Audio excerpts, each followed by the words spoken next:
Before anything else, before a single idea enters this room, I want you to do something small. Notice the weight of your shoulders, not to fix it, not to correct your posture like a soldier called to attention. Just notice it. The way a coat notices a hook, the way a stone notices the riverbed beneath it. Your shoulders have been carrying something all day, maybe all year, and they have not been asked, not once, to simply be witnessed. So witness them now. Notice the temperature of the room you're in. Is it cool against your skin, or has the day left a kind of warmth behind? The residue of hours spent moving through a world that rarely slows down to check on you. Notice the surface beneath you, the chair, the bed, the train seat, the floor, and let it hold you the way it has been holding you the entire time, without complaint, without asking anything back. You are not here to learn something. I want to say that clearly at the very beginning, because most of what finds you in a day is trying to make you do something with it. Apply it, optimize it, turn it into a better version of yourself by morning. This will not ask that of you. You are not here to learn. You are here to land, the way a bird lands, not because the sky was wrong, but because even flight needs a branch to rest on. So let this be the branch. Let your breath come in without your permission and leave without your supervision. You do not have to manage it. It has been managing itself since the day you were born, long before you had opinions about how it should go. And in this landing, in this small, unremarkable moment of simply being a body in a room, I want to tell you why you're here. Not why you clicked, not why the title caught something in you, though it likely did, but why, underneath that, something in you has been waiting for a conversation like this one. You have been feeding something, not on purpose, not with malice. You have been feeding a part of yourself so quietly, so habitually, that you have mistaken the feeding for simply being you. And tonight, or this morning, or whatever strange hour has brought you to this room, we are going to sit with that part, not to punish it, not to starve it out of existence, the way so much of the world has taught you to do, with the parts of yourself you don't like. We are going to do something far stranger, far older, and far more difficult. We are going to witness it. I want to start with a kind of permission, because most people who arrive at a subject like this one arrive already ashamed. They think, if I have a shadow, it means something is wrong with me. It means I am dark underneath, or dangerous, or secretly cruel. That is not what this is. Let me offer you a different picture. Think of a tree in the dead of winter, not the tree in summer, glossy and photographed, the tree everyone stops to admire. Think of the same tree in January, bare, gray, seemingly lifeless. If you didn't know better, you might think that tree had failed. You might think something had gone wrong with it, that it had lost its purpose, its vitality, its worth. But the tree has not failed. The tree has withdrawn its sap downward, into the roots, into the dark, unseen architecture, beneath the soil, because that is where survival lives in winter. What looks like death from the outside is, in fact, a profound intelligence. The tree choosing, without a single conscious thought, to protect what matters by hiding it where the frost cannot reach. This is what I mean when I say, your shadow is not a wound. It is not evidence that you are broken. It is closer to that winter tree, a place where certain parts of you have withdrawn, gone underground, become invisible even to yourself, because at some point, in some season of your life, it was not safe for them to stay in the light. Carl Jung, the man whose ideas we are going to sit with tonight, spent his entire life studying this exact phenomenon. not as a diagnosis, not as a flaw to be corrected. He studied it the way a naturalist studies a forest, with curiosity, with reverence, and with the quiet understanding that everything in nature, including the darkest parts, serves a purpose we may not yet understand. He called this hidden region of the self the shadow, and what he discovered, what took him decades of work, decades of sitting with his own inner landscape before he could say it plainly, is that the shadow is not something we have. It is something we do, every day, often without knowing it. We feed it, we shape it, we send it food through the smallest gestures of our daily lives, through the compliments we give too quickly, the arguments we pick without knowing why, the exhaustion we call laziness, the anger we swallow instead of naming. You have been feeding your shadow your whole life. This is not an accusation. It is simply a description of what it means to be a person raised inside a world that told you again and again which parts of you were allowed to be seen. Tonight, we are not going to try to stop the feeding through force. Force has never worked on the shadow. Jung learned this the hard way, and so has everyone who has ever tried to grit their teeth and fix the parts of themselves they were told to hide. Instead, we are going to do something quieter. We are going to learn to see the hand that keeps reaching for the food. We are going to learn to notice, without flinching, what it is we've been so quietly, so faithfully, sustaining in the dark. If you are tired, not the tired that a good night's sleep repairs, but the tired that seems to live underneath your skin, the tired that follows you into rooms you're supposed to enjoy. I want you to hear this clearly. That tiredness is not a moral failure. I know how loud the opposite message is.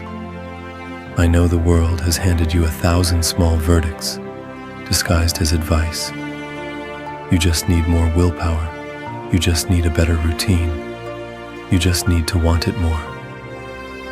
These messages treat exhaustion like a character defect, something shameful, something to be optimized away by 6 a.m. and a colder shower. But your exhaustion is not a defect. It is closer to a circuit breaker. Think about what a circuit breaker actually does. It does not fail when it trips. It succeeds. It does exactly what it was built to do. It senses that more current is flowing through the system than the system can safely hold, and it shuts the connection down before something catches fire. A circuit breaker tripping is not the story of a broken house. It is the story of a house that knew how to protect itself. Your numbness, your flatness, the days when you cannot locate a single feeling worth naming. These are not broken parts of you. They are protective walls your inner world built, brick by brick, back when the noise of your life, the demands, the disappointments, the endless asking, became more than one nervous system could hold without some kind of shutdown. This is what I mean by biological intelligence. Your body and your psyche are not sabotaging you when they go quiet. They are doing something closer to triage. They are deciding, on your behalf, and usually without your consent, which parts of you get to stay open to the world, and which parts need to be pulled back, protected, hidden, fed, quietly, in the dark, until it is safe to bring them back into the light.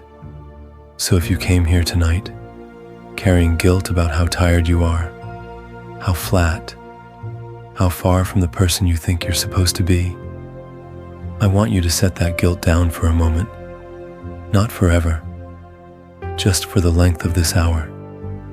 You do not need to justify your exhaustion to me, and you do not need to justify it to yourself.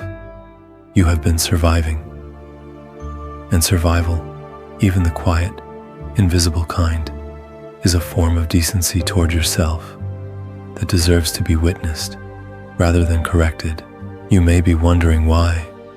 we are turning to a Swiss psychiatrist who has been dead for over 60 years to talk about something as intimate as your own exhaustion, your own hidden corners.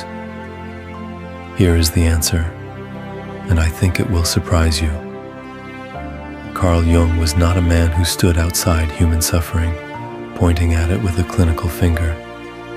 He was a man who fell into the deepest parts of his own inner landscape, and very nearly did not find his way back. In the years after he broke away from Sigmund Freud, a rupture that cost him nearly every professional relationship he had built, Jung entered what he privately called his confrontation with the unconscious. For roughly 6 years, he kept what historians now refer to as the Red Book, a private journal of visions, dreams, and encounters with figures from his own depths that he did not fully understand, even as he lived through them. He was, by his own account, terrified that he was losing his mind, and yet he kept going, not because he was braver than you or me, but because he had come to believe, through pain, through confusion, through nights that felt endless, that the only way through the dark parts of the self is not around them, but directly through their center, with a kind of committed, patient attention. What he found there became the foundation for everything we now call shadow work. And what he found, more than any single technique or theory, was this: the parts of ourselves we refuse to look at do not disappear. They do not starve from neglect. They go underground, and from underground, they run the show, quietly, persistently, in ways we mistake for personality, for bad luck, for the way things have always been. This is not a story about a man who had all the answers, standing at a safe distance from his own darkness, instructing you on how to manage yours. This is a story about a man who nearly drowned in his own depths and came back with something worth bringing to shore. That is why we turn to him, not because he was untouched by this struggle, but because he was so thoroughly touched by it that he had no choice but to make sense of it. And in making sense of it for himself, he left behind a map for the rest of us. Tonight, we are going to walk sections of that map together, slowly, without rushing toward conclusions. We are going to ask, gently, what it is you might be feeding, and who, in the deepest room of your inner house, has been waiting a very long time to be fed something else. Attention, witnessing, the simple decency of being seen. Imagine for a moment the house of your inner life, not a metaphor you have to work hard to picture, just an ordinary house, the kind with a front door and a hallway, and rooms you walk through so often you've stopped noticing their walls. This house is your psyche, and like any house that's been lived in for years, it has rooms you show to guests, rooms you keep tidy for the eyes of others, and somewhere, usually down a hallway you rarely walk, a room you have not opened in a very long time. You didn't choose to build that room out of cruelty toward yourself. You built it the way children build all their rooms, by watching which doors got approval and which doors made the adults around them flinch. A child does not arrive in the world already ashamed of their anger, their jealousy, their need, their appetite for more than they were given. A child learns, one small correction at a time, which parts of their nature are welcome at the table, and which parts must be sent down the hall, behind a door, out of sight. By the time you were an adult, the sorting had become automatic. You no longer needed anyone to tell you which feelings to hide. You had become your own quiet architect, closing doors before anyone else even had the chance to react. This is what Jung meant by the shadow, not a moral failing, not a secret sin, but the sum total of everything about you that got sent down that hallway, everything that didn't fit the picture, of the person you were taught it was safe to be. Here is the part that tends to surprise people the most. The shadow is not made only of the traits we think of as bad. The rage, the pettiness, the selfishness. It is also made of qualities the world simply had no room for at the time. A softness that got mocked out of a boy before he turned 10. An ambition that got called too much in a girl who was supposed to stay small and pleasant. A need for rest that got labeled lazy in a household that only knew how to love its members through their output. Whatever quality could not find a welcome in your particular family, in your particular culture, in your particular moment of history, that quality did not vanish. It went into the room down the hallway, and the door was shut. And here is the strange mechanism Jung spent his life trying to help people understand. A shut door does not mean an empty room. Quite the opposite. Everything you send down that hallway keeps growing in the dark, the way certain plants, deprived of light, don't die, but instead grow pale and strange, reaching blindly for any crack where light might slip through. This is the beginning of what it means to feed your shadow without knowing it. You are not opening that door and consciously pouring resources into the room. You are doing something far subtler. Every time you deny a feeling instead of naming it, every time you perform a version of yourself that isn't quite true in order to be accepted, every time you criticize in someone else exactly what you cannot bear to admit in yourself, you are sliding another plate of food under that closed door. I want to be careful here, because this can sound frightening if we let it. It is not frightening. It is simply human. Every single person walking through their days, holding their coffee, answering their messages, has a version of this hallway inside them. You are not uniquely burdened. You are not more broken than the people around you who seem, from the outside, to have no shadow at all. They have one. They have simply gotten very good at not looking down that hallway, which, as we'll come to see, is its own kind of quiet cost. What makes tonight different is not that we're going to break the door down. We are not going to force our way into that room with a flashlight and a clipboard, cataloging everything that's been hiding there, demanding it explain itself. That approach, the forceful, confrontational approach, was tried by earlier generations of psychology, and it rarely worked, because nothing hidden away out of fear responds well to more fear. What we are going to do instead is something closer to what Jung himself eventually learned to do with his own depths. We are going to knock, gently, and we are going to wait to see what, if anything, wants to be witnessed. Let's slow down here, because the word shadow gets used so casually now, in captions, in quote graphics, in conversations about shadow work, that sometimes flatten what Jung actually meant into something closer to a self-help slogan. I want to give you the fuller picture, because the fuller picture is what will actually change something in you, not just entertain you for an evening. For Jung, the shadow was not simply the bad parts of you.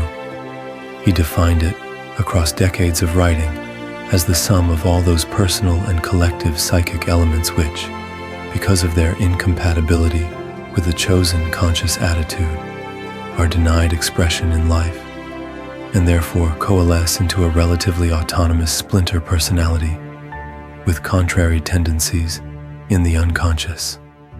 That is a dense sentence, so let's walk through it slowly, the way you'd walk through an old house with a guide who knows where the floorboards creak. Personal and collective psychic elements simply means everything in you, both the parts that are uniquely yours from your own life story and the parts you inherited simply by being human by being born into a culture, a family line, a species with its own long history of fear and desire. Incompatibility with the chosen conscious attitude means whatever doesn't match the picture you've built of who you are or who you're supposed to be. If you have built your identity around being endlessly patient, then your capacity for rage becomes incompatible, not because rage disappears, but because it no longer fits the story you've chosen to tell about yourself. Denied expression in life means exactly what it sounds like. These parts don't get to speak. They don't get invited to the table. They don't get to shape your decisions in ways you consciously endorse. And so, here's the crucial part. They coalesce into a relatively autonomous splinter personality. This means that what gets denied doesn't simply fade away. It organizes itself. It begins to behave in the unconscious, almost like a separate person living inside you, with its own agenda, its own logic, its own hunger. And because you have refused it a voice in your conscious life, it finds other ways to speak, through the outbursts that surprise you, through the people who irritate you far more than the situation warrants, through the patterns you keep repeating, no matter how many times you promise yourself this time will be different. This is why Jung believed that ignoring the shadow doesn't make a person more good. It makes them more unconscious. And an unconscious person, no matter how kind they appear on the surface, is at the mercy of a splinter personality they've never met, running quiet decisions from a room they've never opened. I want to offer you a small, gentle example, something close to the texture of an ordinary life, rather than a dramatic case study. Think of a person who has built their entire identity around being the reasonable one. Maybe that was you, once, or maybe it still is. The reasonable one doesn't raise their voice. The reasonable one always sees both sides. The reasonable one prides themselves on never losing composure, no matter how unfair the moment. Now think about where the anger goes for someone like this. It doesn't vanish simply because it's been denied a home in the conscious personality. It goes down the hallway, and down there, in that shut room, it doesn't grow smaller from being ignored. It grows sharper, more absolute, less patient with nuance, because it has had no opportunity to be shaped by daily contact with reality. And then one day, seemingly out of nowhere, the reasonable one says something devastating in an argument, something with a cruelty that even they don't recognize as their own. They walk away, shaken, thinking, that wasn't me. But it was. It was the part of them that had been waiting in the dark for years, finally getting a chance to speak, and speaking because it had been denied practice in the crudest, least articulate way it knew how. This is what it means to feed the shadow without knowing it. Every act of staying reasonable at the cost of honesty was a small deposit into that separate room, and the shadow, uninvited to the daily conversation of who this person believed themselves to be, grew into something with its own will, not evil, not monstrous, simply unintegrated, simply unmet. There is a particular kind of irritation you have felt before, not the ordinary friction of disagreement, but something sharper, something almost personal, aimed at a person who, if you're honest, has done very little to actually harm you. Maybe it's a coworker whose confidence seems to fill every room they enter. Maybe it's a family member who says no without apologizing for it. Maybe it's a stranger online, someone you will never meet, whose way of being in the world lodges itself under your skin and will not leave. I want to offer you a strange, almost uncomfortable idea tonight, one that Jung considered among the most important discoveries of his working life. The people who irritate you the most are often showing you a mirror, not a literal mirror, not a perfect reflection, but something closer to this. The qualities in others that provoke the strongest reactions in us are very often qualities we have exiled from ourselves, either because we were taught they were shameful or because we simply never had the safety to develop them. Jung called this mechanism projection, and he considered it one of the primary ways the shadow feeds itself without our permission or awareness. Here is how it works, gently, without judgment. When something lives in your shadow, when it has been sent down that hallway and locked behind that door, you lose conscious access to it. You cannot see it in yourself because you have spent years training your attention away from it. But the quality does not disappear simply because you can no longer see it in the mirror of your own reflection. Instead, your psyche does something remarkable. It finds that same quality living in someone else, and it reacts to it as though it were entirely external, entirely about them, entirely justified by their behavior. This is why the reaction feels so charged, so disproportionate to the actual moment. You are not simply annoyed by the confident coworker. You are, in some unconscious way, standing face to face with your own exiled confidence. The confidence you were told, somewhere along the way, was arrogant, or unbecoming, or dangerous to express. And rather than recognize it as your own, denied, unlived potential, it is far easier, far less painful, to experience it as something wrong with them. I want to be careful here, because this idea can be twisted into something cruel if it's handled carelessly. The idea that everything that bothers you is really about you can become another stick to beat yourself with, another way to invalidate real grievances, real boundaries, real instances of other people behaving poorly. That is not what I'm offering you tonight. Sometimes a person is simply unkind, and your discomfort is simply an accurate reading of an unkind moment. Projection is not a rule that swallows every reaction you've ever had, but there is a particular flavor to shadow-based irritation that is worth learning to recognize, because it has a signature all its own. It tends to be disproportionate, larger than the situation calls for. It tends to be repetitive. You find the same type of person triggering the same reaction across many different contexts and years of your life, and it tends to carry a strange, almost magnetic charge, a fascination hidden underneath the disapproval, as though some part of you cannot look away from the very thing it claims to despise.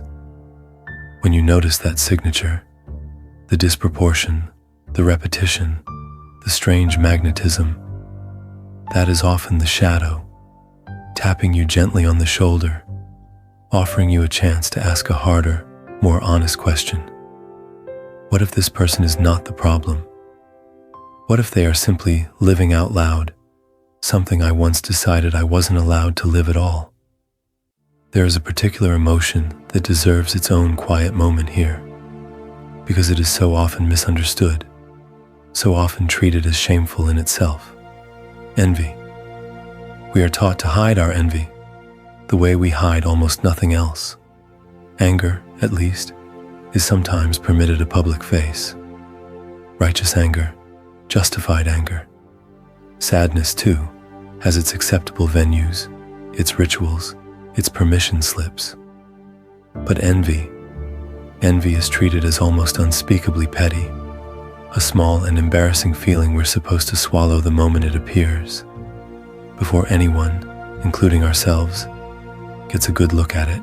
And yet, envy, looked at honestly, is one of the most precise instruments available to you for locating your own shadow. Specifically, the golden portion of it, the part we will spend more time with later in this hour. When you feel a genuine pang of envy towards someone, not the fleeting, comparative kind that fades in a moment, but the kind that lingers, that returns to your mind uninvited, that colors your mood for hours after. It is worth asking, gently, without self-punishment, what is it exactly that they have access to that I have decided somewhere along the way is not available to me? Sometimes the answer is material, but far more often, when you sit with it honestly, the answer is something quieter. Permission.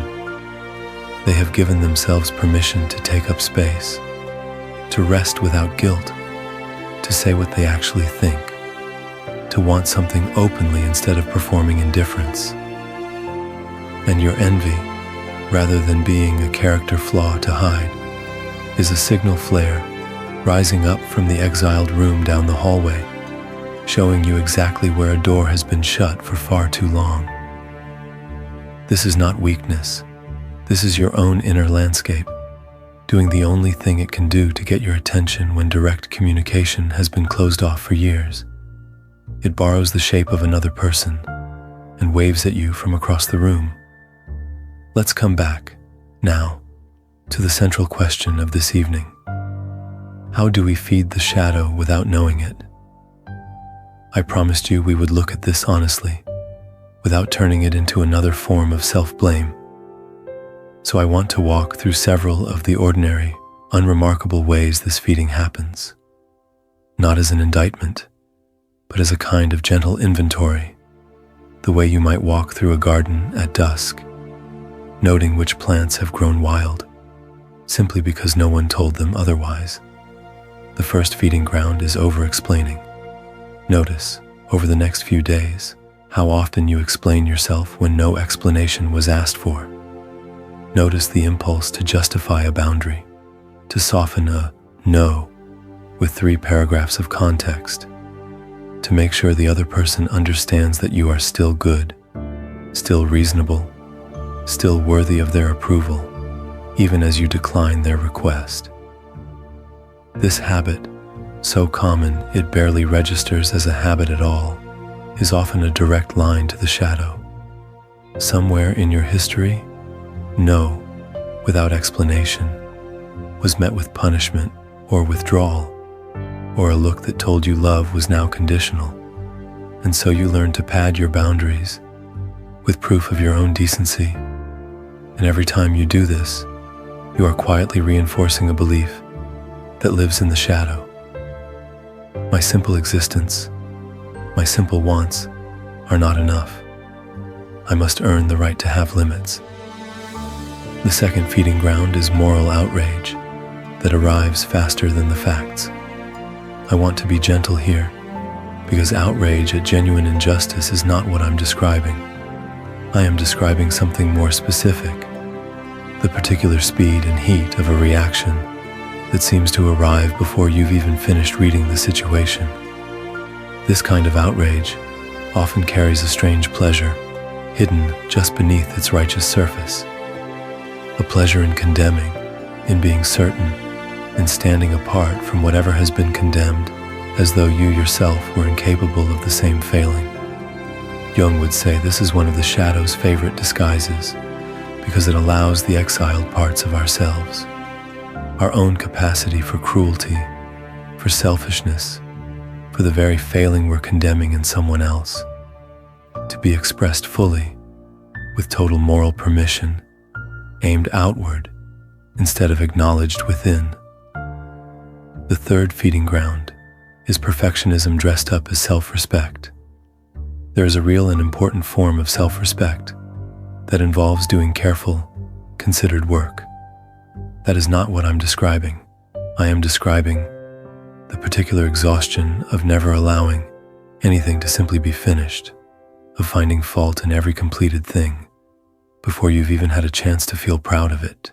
This pattern often traces back to a shadow-bound belief that your worth was never unconditional, that somewhere a version of you learned that only the flawless version of your effort was safe from criticism, and the merely good, merely honest, merely human version would be met with disappointment. Perfectionism looked at this way, is not really about high standards. It is about protecting a wounded, exiled part of you from ever being seen making a mistake again. The fourth feeding ground is comparison that masquerades as motivation. We are taught to believe that measuring ourselves against others is simply how growth works, that watching someone else's life from a careful distance, cataloging what they have that we don't, is a healthy spur toward becoming better. But there is a difference between inspiration, which opens the chest and makes you want to reach toward something, and comparison, which tightens the chest and makes you want to shrink or attack. When comparison leaves you feeling smaller rather than larger, it is very often the shadow speaking, showing you, through someone else's life, exactly what you've decided is not allowed for your own. The fifth feeding ground is busyness used as an anesthetic. I want to be careful with this one because I am not going to use the language of productivity or hustle here. Those words belong to a different conversation, one this hour is not interested in having. I'm talking about something quieter, the particular, subtle relief that comes from being too occupied to feel. When your days are so full that there is no space left for a feeling to surface. When even your rest is scheduled, even your relaxation is optimized. It is worth asking, softly, without judgment, what am I so afraid of meeting in the silence that I have built a life with no silence left in it at all? This is not a failure of discipline. It is a form of self-respect turned inside out, a decent protective impulse that has, over time, calcified into avoidance. The sixth feeding ground is self-criticism that arrives wearing the mask of honesty. This is perhaps the most disguised of all the feeding grounds, because it so often gets praised as humility, as realism, as simply knowing your flaws. But there is a wide gulf between honest self-assessment, which is calm and specific and useful, and shadow-fed self-criticism, which is relentless, global, and strangely repetitive. The same 3 or 4 accusations, worn smooth from overuse, returning again and again, regardless of the actual evidence of your day. When your inner voice sounds less like a wise witness and more like an old, tired recording, it is very often the shadow, speaking through the mouth of what you've mistaken for your own conscience. And every time you agree with it without question, you feed it another meal. I want to pause here because I know this list might land heavily. It is not meant to. Every single one of these feeding grounds developed for a reason. Somewhere, at some point, overexplaining kept you safe. Outrage gave you a feeling of control in a world that felt chaotic. Perfectionism protected a tender part of you from further wounding. None of these were mistakes. They were, each of them, a form of decency you extended to yourself when you had no better tools available. We are not here to condemn the child who built these rooms. We are here, simply, to walk the hallway with a lantern and to notice, gently, which doors we might finally be ready to open. Let's pause here for a moment. We have covered a great deal of ground, and I don't want you carrying all of it forward with tension in your jaw, or a checklist forming in your mind of which feeding ground applies to you the most. So let's set that down. Just for a moment, picture a river, not a dramatic one, no waterfalls, no white water, a slow, wide river, the kind that moves so gently you could mistake it for stillness if you didn't watch closely enough. You are standing on the bank. Every thought you've had in the last few minutes, every feeding ground you recognized, every uncomfortable flicker of recognition. Imagine it now as a small boat setting out onto that river. You don't need to chase it. You don't need to climb aboard and steer it toward some conclusion. You simply watch it enter the current, and the current, patient and unbothered, carries it around the bend and out of sight. Another thought arrives. Let it become another boat. Let it drift. You are not required to solve anything right now. You are not required to remember every word of what we've covered so far. This is not a test, and there is no version of tonight where you fail by simply resting. You are the bank, not the water. You are the one who stays, solid and unhurried, while the current does what current has always done, moving things along without asking your permission, without needing your help. Let the boats go. Notice your breath again, here in this clearing, in and out. Nothing to fix, nothing to hold on to, just the quiet fact of a river moving past a bank that has never once needed to chase it. When you're ready, no rush at all. We'll walk a little further together. There is another figure in Jung's map of the inner world that we need to meet before we can fully understand the shadow, because the two are bound together the way a shadow is bound to whatever casts it. Jung called this figure the persona, from the Latin word for the mask, worn by actors in ancient theater, the mask through which their voice would sound out to the audience. Your persona is not a lie. Exactly. I want to be clear about that because there's a temptation, once you learn this concept, to treat the persona as something shameful, something fake, evidence that you've been performing your whole life instead of living honestly. That's not quite right, and it isn't fair to you. The persona is necessary. It is the face you present to the world, the professional at work, the reliable friend, the patient parent, the composed adult in the waiting room. Every functioning society requires some version of this. You cannot walk into every room as your rawest, most unfiltered self and expect the world to hold you gently in return. Some translation is required, some adaptation to context, and that adaptation is not a betrayal of your true self. It is simply how a person moves through a shared world with other people. The trouble begins not with having a persona, but with mistaking the persona for the whole of who you are. Think of it this way. Imagine wearing a coat every single day, in every kind of weather, for so many years, that you eventually forget you're wearing a coat at all. You begin to believe the coat is your skin, and then, one day, someone, a friend, a therapist, an unexpected loss, asks you to take the coat off, just for a moment, and you find that you don't know how. You've worn it so long you're not sure what's underneath it anymore, or whether anything is underneath it at all. This is the danger Jung warned about. The more rigidly a person identifies with their persona, the more their entire sense of worth becomes wrapped up in being seen as capable, or kind, or easygoing, or strong. The more everything that doesn't fit that mask gets pushed into the shadow. And here is the part that matters most for tonight. The size of your shadow is almost always in direct proportion to the rigidity of your persona.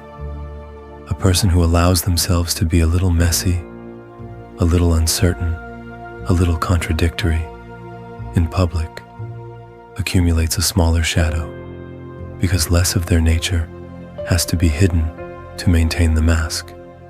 But a person who has built an identity around being endlessly composed, endlessly agreeable, endlessly the strong one, that person is paying a debt every single day, a debt collected in the currency of everything they are not allowed to feel, not allowed to want, not allowed to admit. This debt does not vanish simply because it goes unpaid on the surface. It accrues interest, and eventually it comes due, sometimes as a breakdown, sometimes as a sudden and uncharacteristic outburst, sometimes as a long, unexplainable exhaustion that no amount of rest seems able to touch, because what's tired is not the body, What's tired is the part of you that has been holding a mask in place for so long, it has forgotten there was ever a face underneath it. I want to offer you something here that isn't a solution exactly, but a reframe, because reframes are often what we need before solutions are even possible. The goal is not to discard your persona. You need it, the professional mask, the composed mask, the reliable mask. These serve you and the people around you in ways that matter. The goal, instead, is to loosen your grip on the idea that the mask is the whole truth of who you are. There is a kind of quiet, private honesty available to you the moment you can say, even just to yourself, even just in this room, right now, I am also the parts I don't show. I am also the tired one, the uncertain one, the one who sometimes wants to disappear for a week and answer no one. That doesn't make the mask false. It simply means the mask was never meant to be the whole house, only the front door.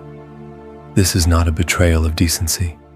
This is decency extended finally to yourself. The same decency you have spent years extending outward to everyone else who needed you to be composed on their behalf.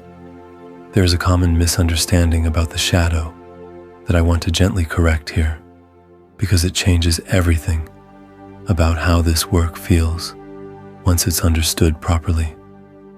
Most people assume the shadow contains only what is dark: rage, cruelty, jealousy, cowardice, the traits we would be embarrassed to claim in public.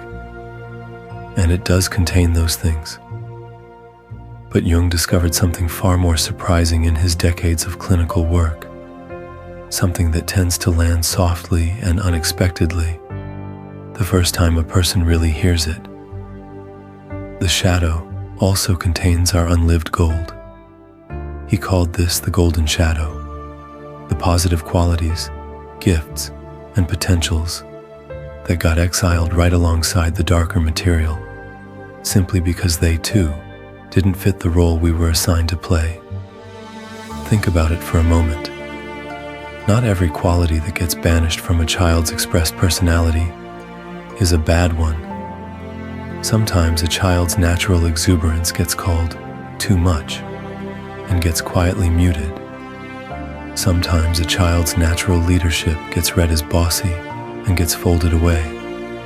Sometimes a child's gift for tenderness gets mocked in a household that only respected toughness, and that tenderness, rather than disappearing, goes down the same hallway as the anger and the jealousy behind the same shut door. This is why envy, which we touched on earlier, is such a precise instrument for locating the golden shadow.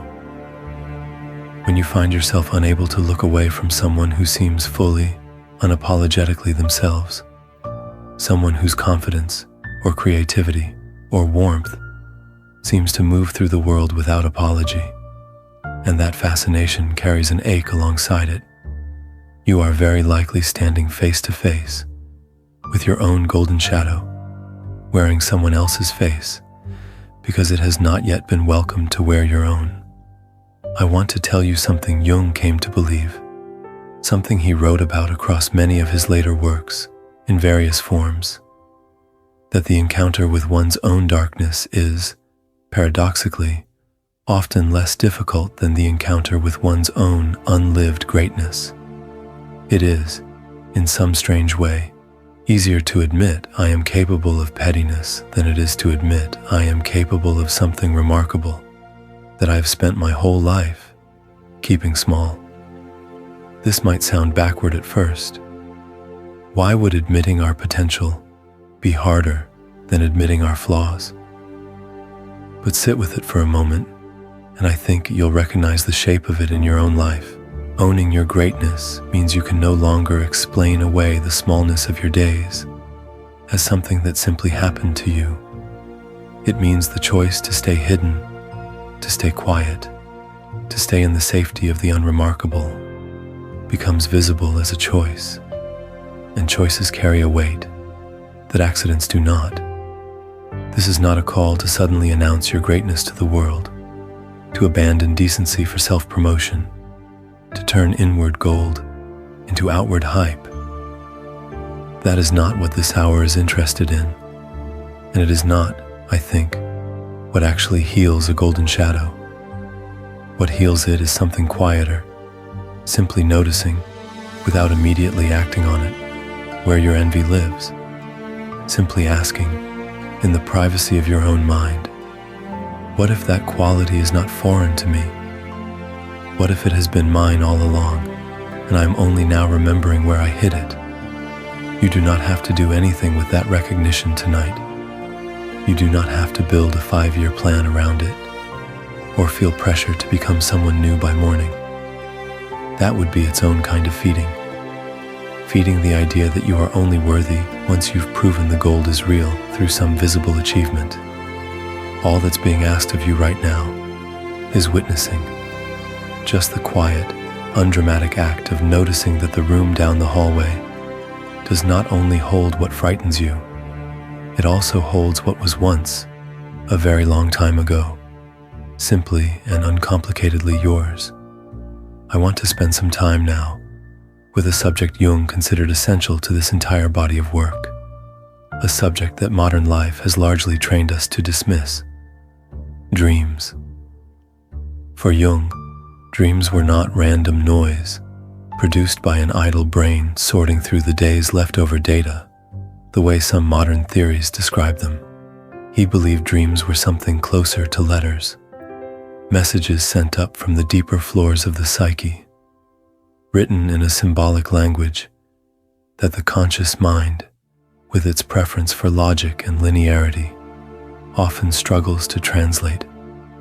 Think of your inner house again, the one we pictured earlier. If the shadow lives in a room down the hallway, then dreams are something like letters slipped under that door at night, while the household's more vigilant, more defended parts are finally asleep and unable to intercept them. This is why dreams so often feel strange, disjointed, even absurd upon waking. They are written in the native language of the unconscious, a language built from image and feeling, rather than sentence and argument, and something is inevitably lost in translation the moment we try to force it into the tidy shape of a waking narrative. Jung paid close attention to a particular category of dream he considered especially important: dreams involving figures who share our own gender, who behave in ways we find threatening, repulsive, or shameful.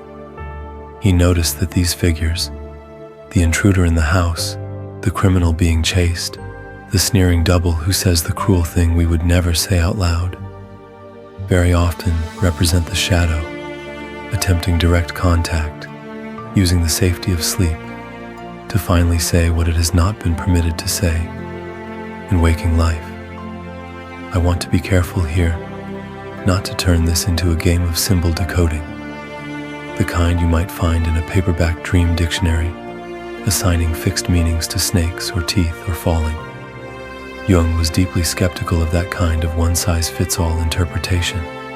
He believed the meaning of any dream image was inseparable from the particular life of the particular dreamer, that a snake in one person's dream might represent transformation, while in another's, it might represent a betrayal they haven't yet found words for in daylight. What matters more than decoding is simply the practice of witnessing. If you begin to notice recurring figures in your own dreams, a pursuer, a stranger who seems to know you better than you know yourself, a room in a house you've never consciously visited but somehow recognize, I want to offer you a gentle practice, not as a demand, but as an invitation. Before you reach for your phone in the morning, before the day's noise floods back in, simply ask yourself, what did that figure want? Not what did they do? What did they want?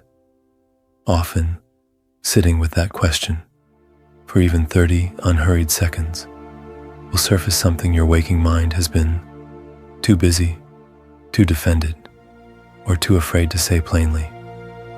You do not need to journal pages about it. You do not need to build an elaborate theory. You simply need to let the letter be read, rather than thrown away, unopened the moment your alarm goes off. This too is a form of decency toward yourself, the decency of taking your own inner world seriously enough to listen when it finally finds a way to speak. Let's rest again for just a moment.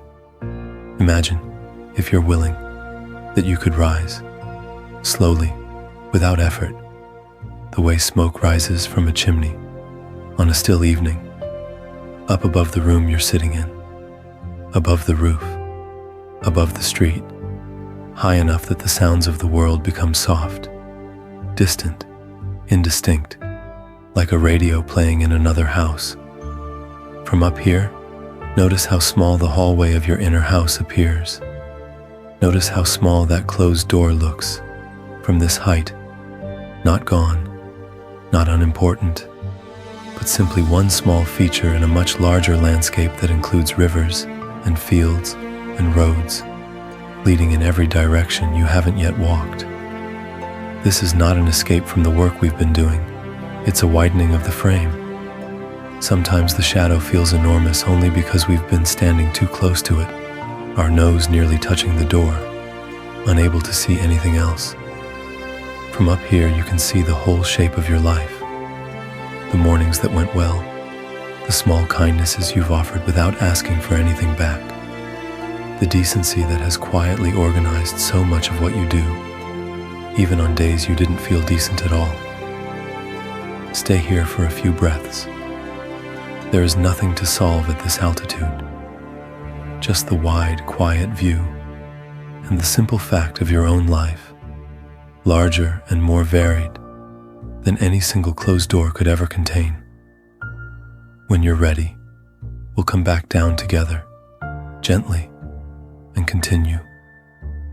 I promised you, at the start of this hour, that we would not simply sit in reflection all night without something to carry forward, some small, structured way of meeting the shadow when it stirs, without needing a therapist's office or a decade of study to do it.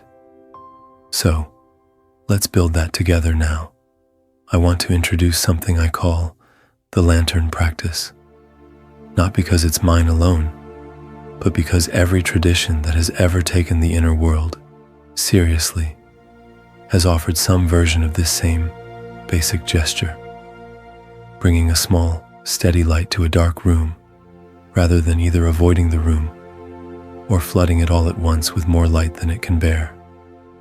The lantern practice has 4 movements. They require no physical effort, no journaling marathon, no confrontation, no forcing yourself to relive old wounds on command. They require only your attention, offered gently, the way you might offer a hand to someone stepping out of a small boat. The first movement is feel. When you notice a reaction that seems larger than the moment calls for, the sudden irritation at a stranger, the ache of envy toward a friend's life, the wave of shame after saying no to someone, pause, just for a breath, and let yourself actually feel it instead of immediately explaining it away. Not analyzing it, not justifying it, just feeling the raw texture of it in your body, the way you'd notice rain on your skin before you started wondering about the weather forecast. This movement alone undoes so much of the shadow's power, because so much of what feeds the shadow is precisely this, the habit of skipping past feeling and rushing straight to explanation, judgment, or suppression. The second movement is name. Once you've let yourself feel it, offer it a name, quietly, privately, without performance. Not a diagnosis, not a psychological label borrowed from a book, just an honest plain word. This is envy. This is old anger. This is shame that isn't even mine. It's the shame someone else handed me a long time ago, and I've been carrying it out of habit. Naming does something remarkable to an unconscious feeling. It begins to translate it out of the wordless, symbolic language of the shadow and into the language of the conscious mind. where it can finally be met rather than merely endured. The third movement is breathe. This sounds almost too simple to matter, and yet it may be the most important movement of the four. After naming what you're feeling, take one slow breath, not to calm yourself down, not to make the feeling disappear, but simply to signal to your own nervous system that this feeling is being witnessed rather than fled from. A single, unhurried breath tells your inner world something it may not have heard in years. You don't have to hide this from me. I am staying in the room with you. The fourth movement is choose. Only after feeling, naming, and breathing do you move to the fourth and final step, a small, conscious choice about what to do next. Sometimes the choice is simply to let the feeling pass without acting on it at all. Sometimes the choice is to say the honest thing you would have swallowed a year ago. Sometimes the choice is to extend the same tenderness to yourself that you would extend without a second thought to a friend in the same position. The point of this movement is not that you always choose correctly. There is no correct here, only honesty, but that the choice is made consciously by you rather than being made unconsciously on your behalf by a shadow that has never once been asked what it actually wants. I want to give you a way to remember this, a small, portable ritual you can return to without needing this video or any video playing in the background. Whenever the gray overcast returns, whenever that familiar heaviness settles over a day for reasons you can't quite name, take out your lantern, feel what's there, name it plainly, without flinching and without drama. Breathe once, slowly, to let your own nervous system know it is safe to stay present, and then choose, gently, what happens next.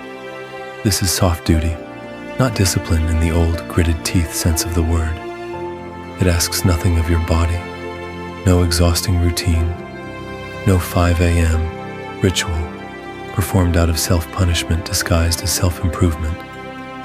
It asks only for a few seconds of honest attention, offered as many times a day as you remember to offer it, growing stronger not through force but through repetition, the way a path through a field grows clearer, not because anyone widened it deliberately, but because it was simply walked, gently, again and again.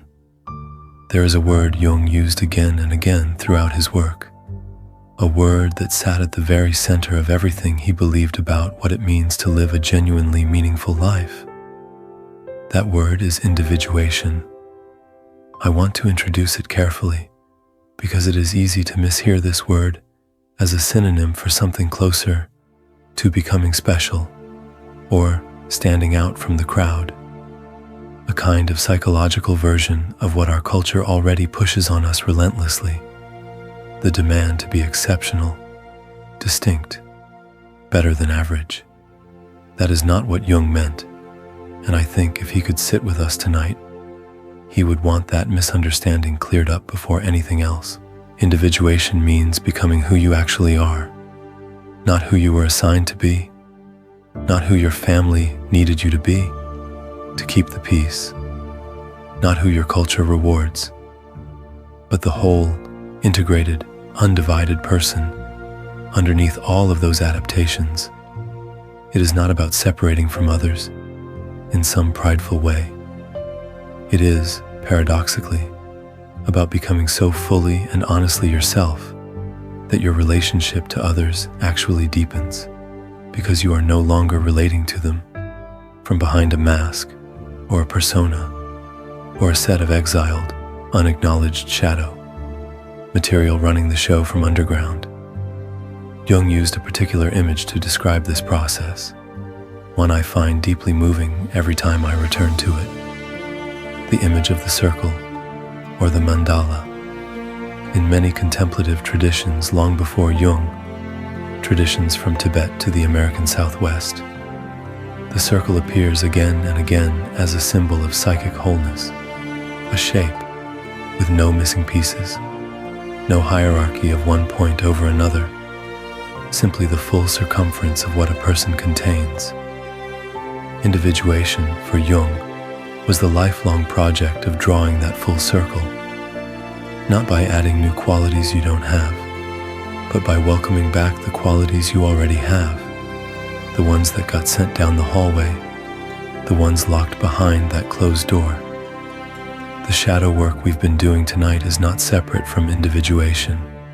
It is, in fact, one of its most essential ingredients, because a circle with an entire quadrant, walled off and hidden from view, is not actually a circle at all. It's an arc, pretending to be whole. I want to say something here that I think matters more than almost anything else in this entire hour. Individuation is not a destination. Jung was explicit about this, and it is one of the most freeing things about his entire body of work, especially in a culture obsessed with finishing, with arriving, with checking the box marked healed, and moving on to the next project. He believed individuation was a lifelong unfolding, never complete, never finished, always in motion, closer to a season that keeps turning than a task that gets checked off a list. This means you do not need to finish integrating your shadow by the end of this video, or this year, or even this decade. You do not need to arrive at some final state of wholeness before you're allowed to feel at peace with yourself. The very fact that you are here, tonight, willing to look down the hallway at all, willing to consider that the closed door might hold something worth knowing, rather than something to be feared indefinitely. That willingness is itself the individuation process, already quietly underway. There is a phrase that has circulated widely, attributed to Jung, capturing something close to the heart of everything we've discussed tonight. The idea that until we make what is unconscious conscious, it will continue to direct our lives, and we will experience it not as our own doing, but as fate. I want to sit with that idea for a moment, because it reframes everything. So much of what feels like fate in our lives, the same argument that keeps recurring in every relationship, the same door that keeps closing just as opportunity seems near, the same exhaustion that returns no matter how much rest we schedule.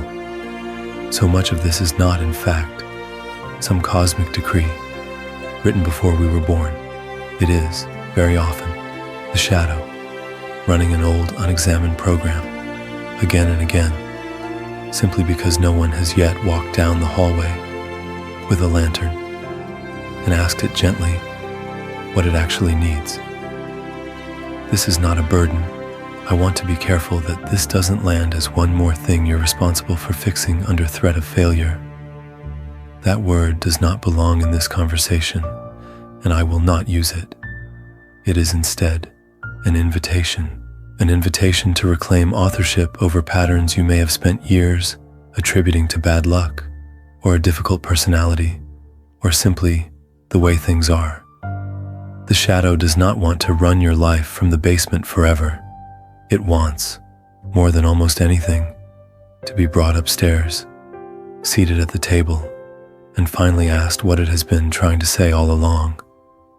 I want to spend some time now on a question that tends to arise once people begin to understand the shadow. What do we actually do with it once we've seen it?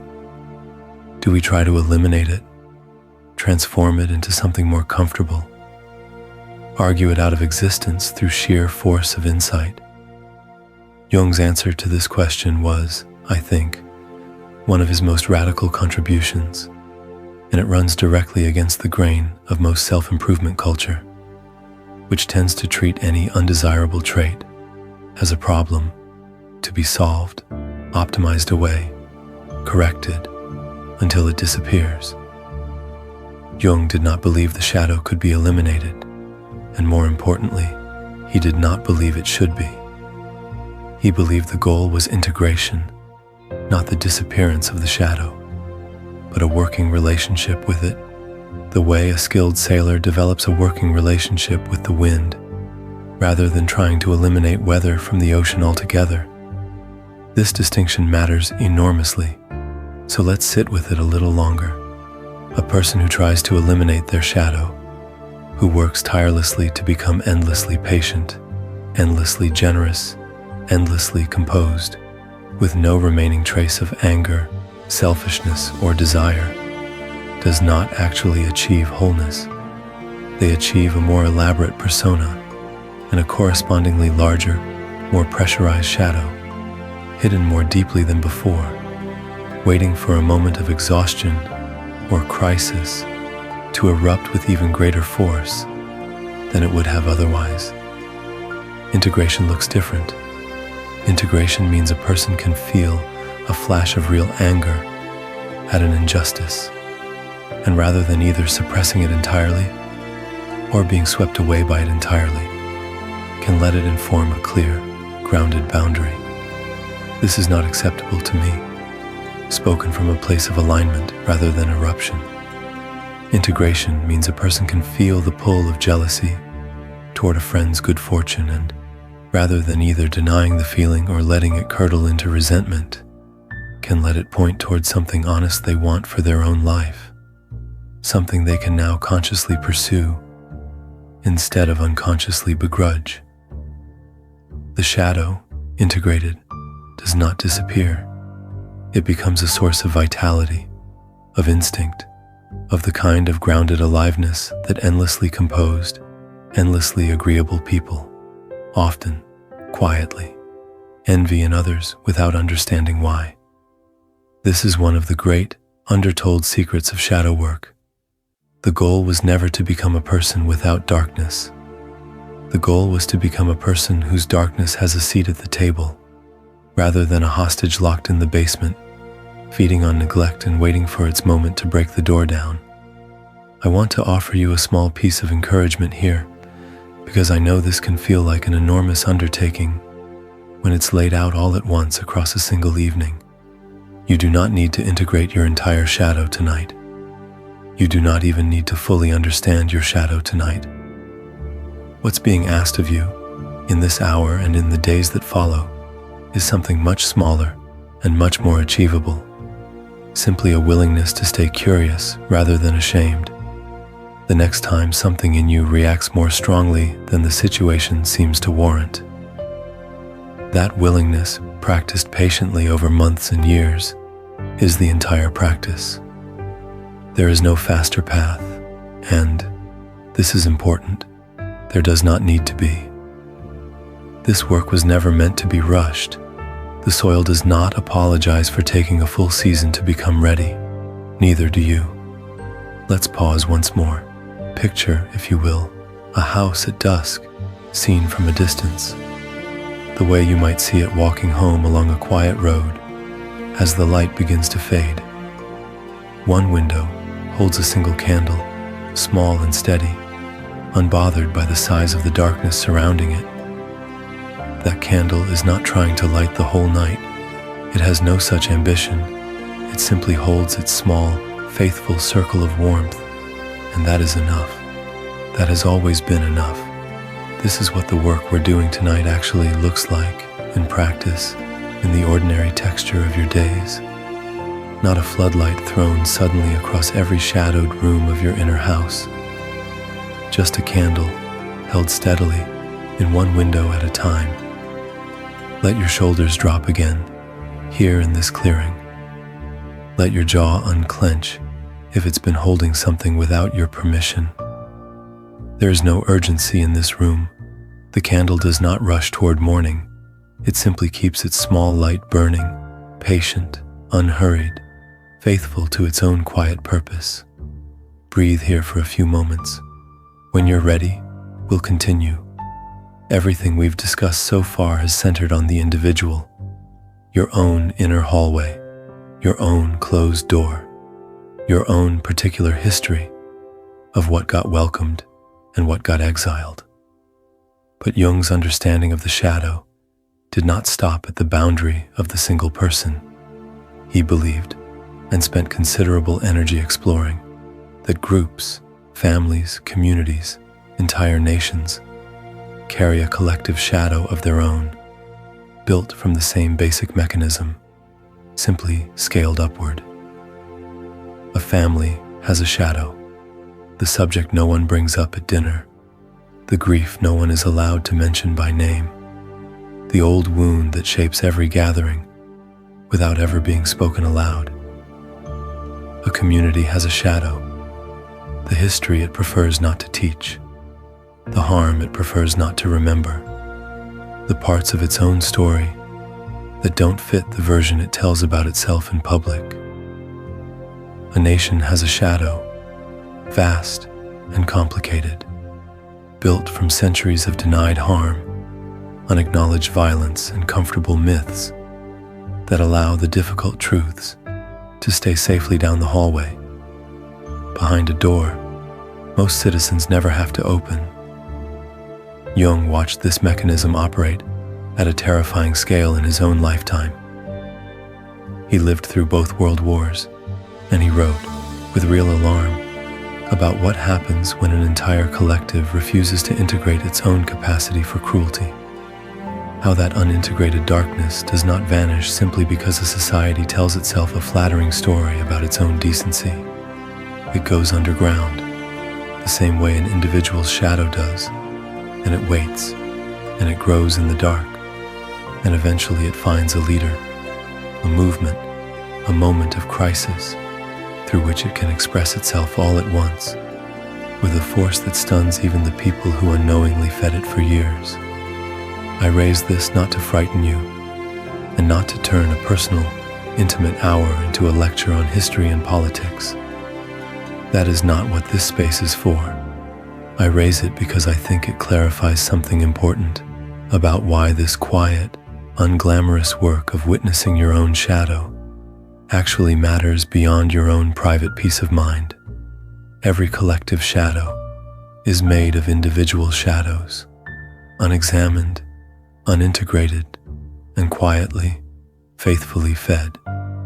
When you do the work of turning toward your own hidden rooms, not with violence, not with self-punishment, but with the patient, curious attention we've practiced tonight, you are not only tending your own inner landscape, you are, in some small and real way, withdrawing your own contribution from the larger collective darkness that depends, for its power, on millions of individuals, never once looking down their own hallway. This is not a call to activism, or a demand that you take on the weight of history's unresolved harms as your personal burden to carry tonight.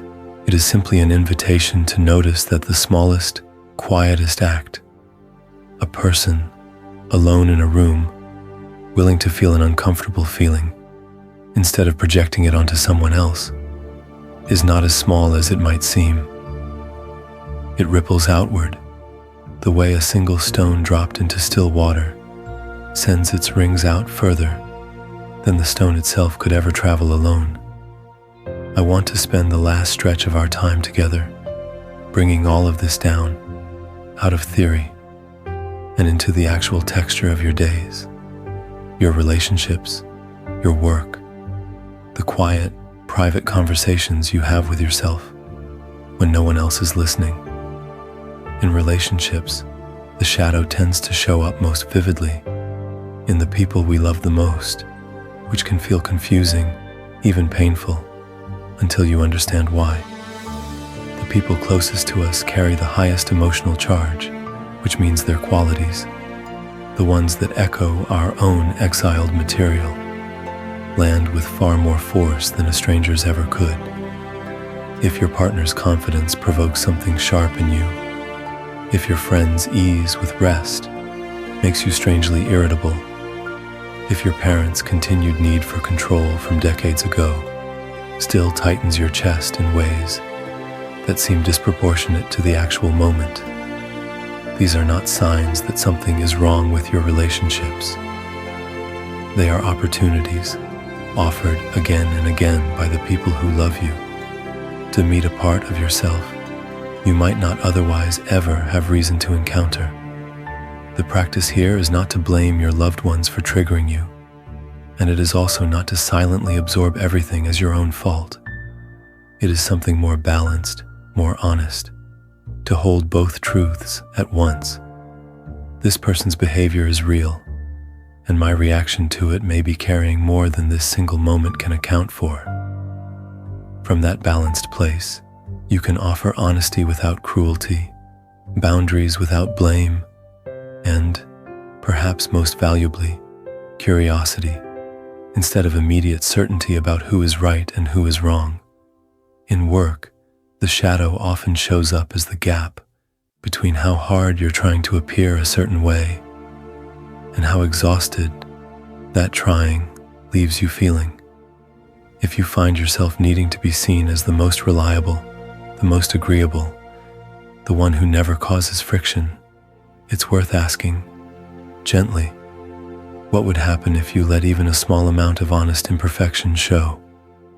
Not recklessly, not in a way that ignores real consequences, but enough to test whether your worth was ever actually dependent on being flawless in the first place, or whether that belief was simply inherited, unexamined, from somewhere far earlier than your current job. And in the quiet, private conversation you have with yourself, the one that runs almost continuously beneath the surface of your days, commenting on your choices, rehearsing your regrets, occasionally offering something close to kindness. This too is shadow territory, perhaps the most intimate territory of all. I want to invite you, gently, to start listening to that inner voice, the way you might listen to a stranger speaking to a child in a park. If a stranger spoke to a child the way your inner critic sometimes speaks to you, you would not hesitate to intervene. You would step in. You would say something. You are allowed to intervene on your own behalf too, not by silencing the voice entirely. That rarely works, and it isn't the goal, but by adding another voice alongside it, a quieter, steadier one, willing to say, that's one perspective, and it might be an old one, borrowed from somewhere that isn't even here anymore. What does the rest of me have to say? This, in the end, is what integration actually looks like in an ordinary life. Not dramatic breakthroughs, not a single cinematic moment of confronting your shadow once and being done with it forever. Just this, small repeated moments of choosing, witnessing over reaction, curiosity over condemnation, a single steady candle over the exhausting effort of trying to light the whole night at once. Let's rest again before we go further. Picture an old oak tree standing alone in an open field, the kind of tree that has clearly stood through many seasons, many storms, long before anyone currently alive was born. Its bark is rough. Some of its lower branches are bare, broken off by weather no one witnessed. And yet it stands, wide, unhurried, entirely unconcerned with whether its scars are visible. Notice for a moment that this tree has never once apologized for its shape. It did not grow crooked on one side because it failed at growing straight. It grew crooked because the wind, years ago, taught it something about survival that a straighter tree, in a gentler field, never had to learn. You are allowed this same permission.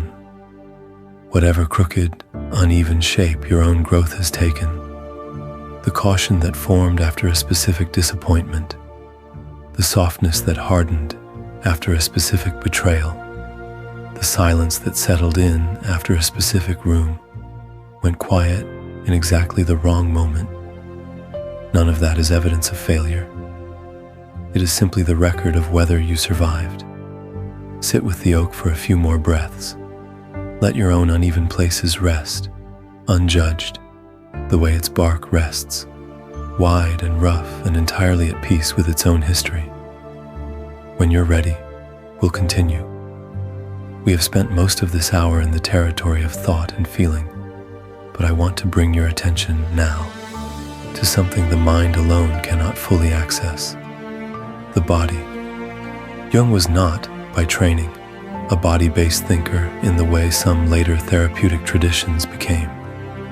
The somatic therapies that developed decades after his death drew on his ideas, but extended them in directions he did not himself fully explore. And yet Jung understood something essential that those later traditions would go on to confirm again and again. The shadow does not live only in the mind. It lives in the body too, stored in tension, in posture, in the particular places where a person habitually holds their breath without noticing.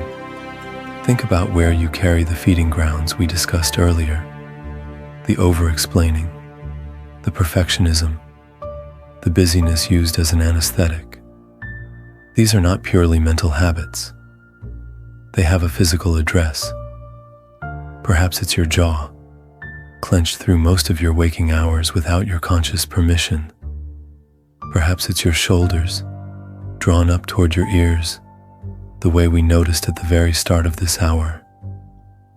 Perhaps it's a tightness behind your sternum that you've stopped registering as tightness at all, because it has been there so long, it simply feels like the baseline weather of being you. This matters because the body often knows things the mind has not yet been permitted to know. Long before you can name a feeling, your body has often already begun responding to it. The stomach that tightens before you consciously register anxiety. The chest that hollows out before you consciously register grief. The shadow, denied a voice in your conscious thoughts, frequently finds its way into expression through the body instead, because the body, unlike the carefully curated persona, has a much harder time lying. This is why the first movement of the lantern practice, Feel, asks you to notice the raw, physical texture of a reaction before rushing to explain it. This is not a coincidence of design. It is, in fact, the entire point. The body is closer to the shadow than the analyzing mind will ever be, because the body has no persona to protect, no reputation to manage, no story it needs to keep consistent. It simply registers, honestly, moment to moment, what is actually happening inside you. I want to offer you a small, gentle practice here, one you can carry forward without ceremony, a few times a day, while waiting for water to boil, while sitting at a red light, while lying in bed before sleep finds you. Simply scan your body without an agenda, not to fix anything, not to relax on command, which rarely works and can become its own quiet pressure, just to notice. Where am I holding something right now? What is my jaw doing? My shoulders, the muscles around my eyes? This noticing, repeated patiently over weeks and months, begins to build a kind of fluency between you and your own body, a fluency that lets you catch the shadow's early signals before they build into the kind of pressure that eventually demands release through outburst or shutdown, or the flat, gray exhaustion we spoke of at the very beginning of this hour. The body, witnessed patiently, becomes not an obstacle to this work, but one of its most honest and reliable guides. There is a particular corner of this work that deserves its own quiet attention, because so many people carry it without ever connecting it to the shadow at all: grief. We tend to think of grief as a single, clean emotion, sadness simply, in response to loss.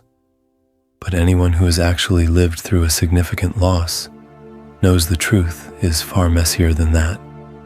Grief often arrives tangled together with anger at the person who left, whether through death or distance or simple, unexplained absence. It arrives tangled with relief in situations where the loss also removed a source of long-standing difficulty, and that relief is so often followed immediately by a wave of shame for having felt it at all. It arrives tangled with envy, toward people who still have what we've lost, and with a kind of bewildered guilt for continuing to live an ordinary life, laughing at something, enjoying a meal, in the middle of a loss that feels, by all the unspoken rules we've absorbed, like it should have stopped the world entirely. All of these tangled, inappropriate feelings, the anger at the dead, the relief, the envy, the guilty laughter, are prime candidates for exile into the shadow, precisely because grief is one of the few experiences our culture still tries to script tightly, offering a narrow, acceptable range of expression, and treating everything outside that range as somehow wrong or shameful, or evidence that we're grieving badly. There is no such thing as grieving badly. I want to say that plainly because I think it matters enormously, and because Jung's entire body of work, in its own way, supports this claim. Whatever arises in you during a season of loss, however contradictory, however unflattering it might seem against the tidy, sanctioned image of grief we've all absorbed from films and eulogies and well-meaning condolence cards, deserves witnessing rather than correction. When the tangled, unsanctioned parts of grief get exiled rather than witnessed, they do not disappear. They join the shadow, and from there, they often resurface much later, in disguised forms, as an inexplicable irritability that arrives on anniversaries you didn't consciously remember, as a heaviness that returns each autumn without an obvious cause, as a difficulty trusting new relationships that seems unrelated to the original loss, but is, underneath, still tangled up in it. If any part of tonight has stirred something related to a loss in your own life, recent or old, spoken about often or never mentioned at all, I want to offer you the same permission we've offered every other part of the shadow tonight. Whatever you felt in the middle of that loss, that didn't match the script you were handed. That feeling was not a failure of your grief. It was simply the full, honest, complicated truth of what it means to lose something that mattered, witnessed for a moment, at last, without needing to be tidied into something more presentable. Among the many figures Jung encountered in his study of myth and folklore across cultures, one recurs with such striking consistency that he considered it a genuine archetype, a pattern woven into the deep structure of the human psyche itself, appearing in stories separated by oceans and centuries, with no possible contact between them. This figure is the trickster. You likely already know him, even if you've never called him by this name. He appears as Loki in the Old Norse tales, as Anansi the spider in West African and Caribbean folklore, as Coyote in many indigenous traditions of North America, as the fool or the jester in medieval courts, the only figure permitted to speak uncomfortable truths to a king, precisely because he wasn't taken seriously enough to be dangerous. The trickster breaks rules. He disrupts order. He is, by conventional measures, disruptive, unreliable, sometimes outright destructive. And yet, across every tradition that tells his stories, the trickster is never simply evil. He is essential. He is the one who steals fire from the gods and gives it to freezing humans, breaking a sacred law in order to serve a deeper good. He is the one whose chaos, uncomfortable as it is, breaks apart rigid, calcified systems that have stopped serving the people trapped within them. He is disruption, in service of renewal. I raise the trickster here because he offers us a crucial insight into a part of the shadow we haven't yet named directly. The creative shadow, the part of us capable of genuine disruption, of breaking an old pattern, of refusing to keep playing a role simply because it's expected, even when that refusal causes real discomfort to the people around us. Many people who have spent years as the reliable one, the agreeable one, the one who never causes trouble, carry an exiled trickster deep in their shadow, a capacity for disruption that got labeled early on as dangerous, selfish, or simply unacceptable. And because that capacity never got the chance to develop in small, manageable doses across the years, it often waits, coiled and untested, until a moment of real crisis, when it finally erupts all at once. A sudden resignation with no warning, an affair that shocks everyone who thought they knew the person involved, a complete and bewildering reinvention of a life that looked, from the outside, entirely stable, just months before. I don't share this to alarm you, but to offer a different way of relating to your own restlessness, your own occasional impulse to disrupt something in your life that everyone else seems to think is fine.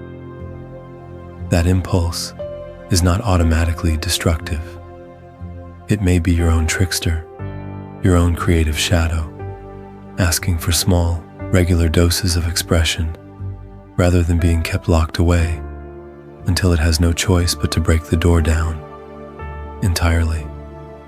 What might it look like to let a small, controlled amount of disruption into your life on your own terms before the shadow demands a much larger disruption on its own terms instead?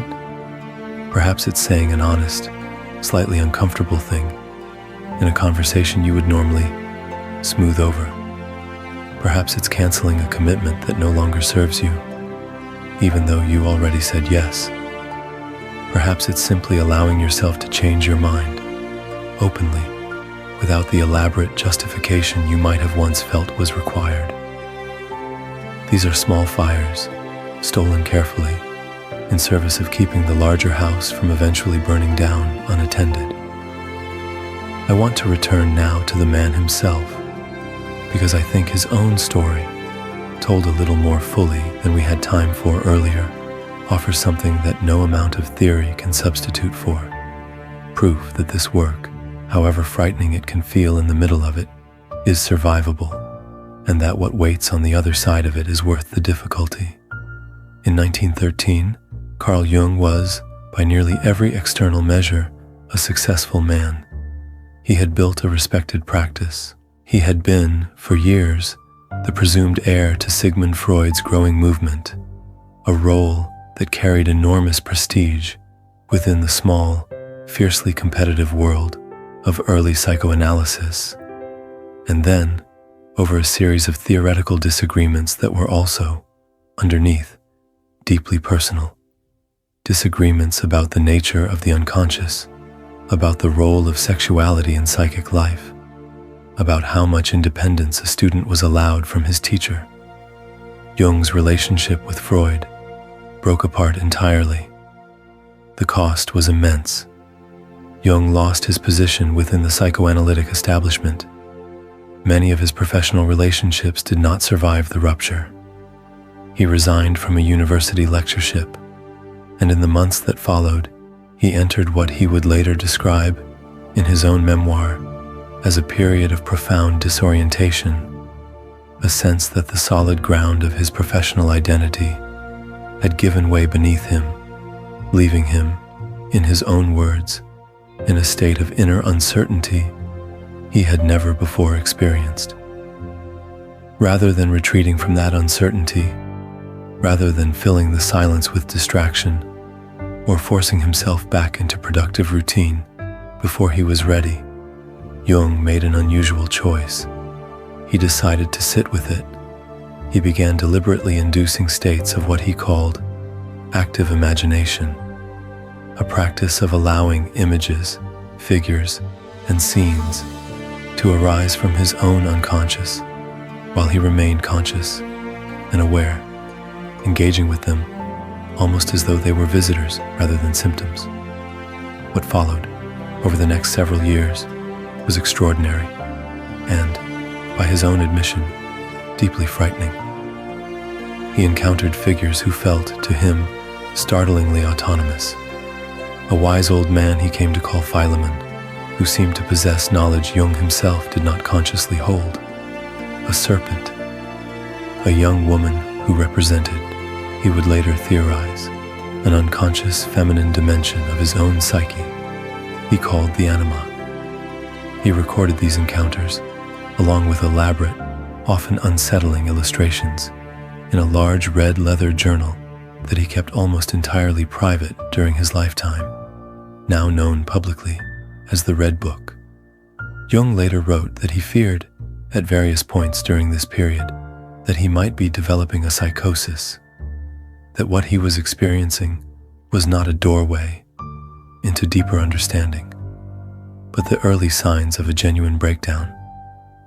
He continued seeing patients throughout these years, continued raising his children, continued, in other words, maintaining the outer structure of an ordinary life, even while an extraordinary and disorienting inner process unfolded beneath the surface. What eventually emerged from this period was not madness. It was the foundation of nearly everything we now associate with Jungian psychology. The concept of the shadow, the concept of the anima and animus, the concept of individuation, the entire architecture of a psychology that took the unconscious seriously, not as a repository of shameful impulses to be managed and suppressed, but as a genuine source of wisdom, provided a person was willing to approach it with patience, humility, and enough courage to stay in the room when things got strange. I share this fuller version of his story because I want you to understand something important. The man who gave us the language for this entire evening's conversation did not arrive at his insights from a position of safe, comfortable distance. He arrived at them from inside the exact kind of disorientation, exhaustion, and uncertainty that may have brought you to this video tonight. He was not a guide standing outside the forest, pointing the way in from a place of safety. He was a man who walked into the forest not entirely sure he would find his way back out, and who returned, years later, with a map drawn from his own footprints. This is why his voice, even decades after his death, still carries the particular kind of authority that only comes from lived experience, rather than borrowed theory. He is not asking you to do anything he did not, himself, do first, in far more frightening and far less charted territory than the gentle path we've been walking together tonight. Rest here with me for a moment before we continue. Picture snow falling outside a window, slow and unhurried, each flake finding its own particular path down through the dark air before settling, without sound, onto ground that has been waiting for it all along. You don't have to catch every flake. You don't have to understand the physics of how it forms or track its individual journey from cloud to earth. You only have to watch, if you'd like to, or simply know that it's happening, out there, quietly, while you rest here in the warmth of this room. Let whatever you've absorbed so far settle the same way, without urgency, without needing to be caught and examined all at once. Some of it will settle deep. Some of it may melt by morning and leave no visible trace at all, and that too is fine. Nothing about tonight requires you to hold on to everything. Just watch the snow for a moment. Let your breathing slow to match its unhurried pace, in and out. There is nowhere else you need to be right now than exactly here. When you're ready, we'll walk a little further. Before we move toward the closing of our time together, I want to spend a few minutes clearing away at some of the confusion that has grown up around this subject in recent years, because I think it will help you carry what we've discussed tonight more accurately and more gently into your own life. Shadow work is not the same as constant self-criticism dressed up in new language. I have seen this confusion often, and I understand exactly how it happens. Someone learns about the shadow, becomes excited by the framework, and begins applying it the way they might apply any other self-improvement tool, relentlessly, exhaustively, treating every irritation, every mood, every ordinary bad day as evidence of unresolved shadow, material requiring immediate analysis. This is not what Jung intended, and it is not what we've been practicing tonight. Sometimes a bad mood is simply a bad mood. Sometimes you're irritated because you're hungry, or underslept, or genuinely inconvenienced by something outside your control. Not every feeling requires excavation. The lantern practice we built together is meant to be a gentle, occasional tool, not a constant, exhausting surveillance of your own inner life. Shadow work is not the same as excusing harmful behavior. "That's just my shadow" is not a permission slip for cruelty, and Jung never offered it as one. Understanding where a pattern comes from is not the same as being absolved of its consequences. If your shadow-fed anger has hurt someone, the path forward is not simply naming it, "Ah yes, my shadow," and moving on unchanged. It is naming it and then taking the harder, more concrete step of repair, of changed behavior, of genuine accountability, alongside the compassion. Understanding your own inner landscape does not exempt you from decency toward the people who share that landscape with you. Shadow work is not a single event with a before and after. I want to gently push back against any version of this conversation that leaves you thinking, there is a finish line here, a moment where you will have done the shadow work and can move forward from that point on, fully integrated and finished. That is not how Jung described this process, and it is not how it actually unfolds in a real life. It is closer to tending a garden than completing a renovation. There is no final harvest after which the garden requires nothing further. There is only the ongoing, patient, seasonal work of tending. Some seasons requiring more attention than others, none of them ever fully finished. And shadow work is not a substitute for professional support when it's needed. If what has surfaced for you tonight touches something significant, a pattern that feels beyond what gentle self-reflection alone can hold, a grief that has not moved in a very long time, a level of distress that interferes with your daily life, I want to say plainly that reaching out to a therapist, a counselor, or another qualified professional is not a failure of this practice. It is, in fact, an extension of exactly the decency we've been discussing all evening. The decency of taking your own inner world seriously enough to give it real, sustained support, beyond what any single video, however carefully made, could ever be expected to provide. I want to close the practical portion of our time together by offering you a simple, sustainable rhythm, not a rigid schedule, not one more obligation added to an already full life, but a gentle structure you can return to loosely in whatever form fits the actual shape of your days. In the mornings, before the day's noise arrives in full, consider a single, unhurried breath, not a ritual requiring 20 minutes of silence, just one honest breath, paired with a simple question: is there anything from yesterday still asking to be witnessed? Sometimes the answer will be no, and that's a complete answer. Sometimes something will surface, a small residue of yesterday's irritation, a feeling you didn't have time to name in the moment. Either way, you are simply opening the door of the day, gently, rather than being pulled through it by momentum alone.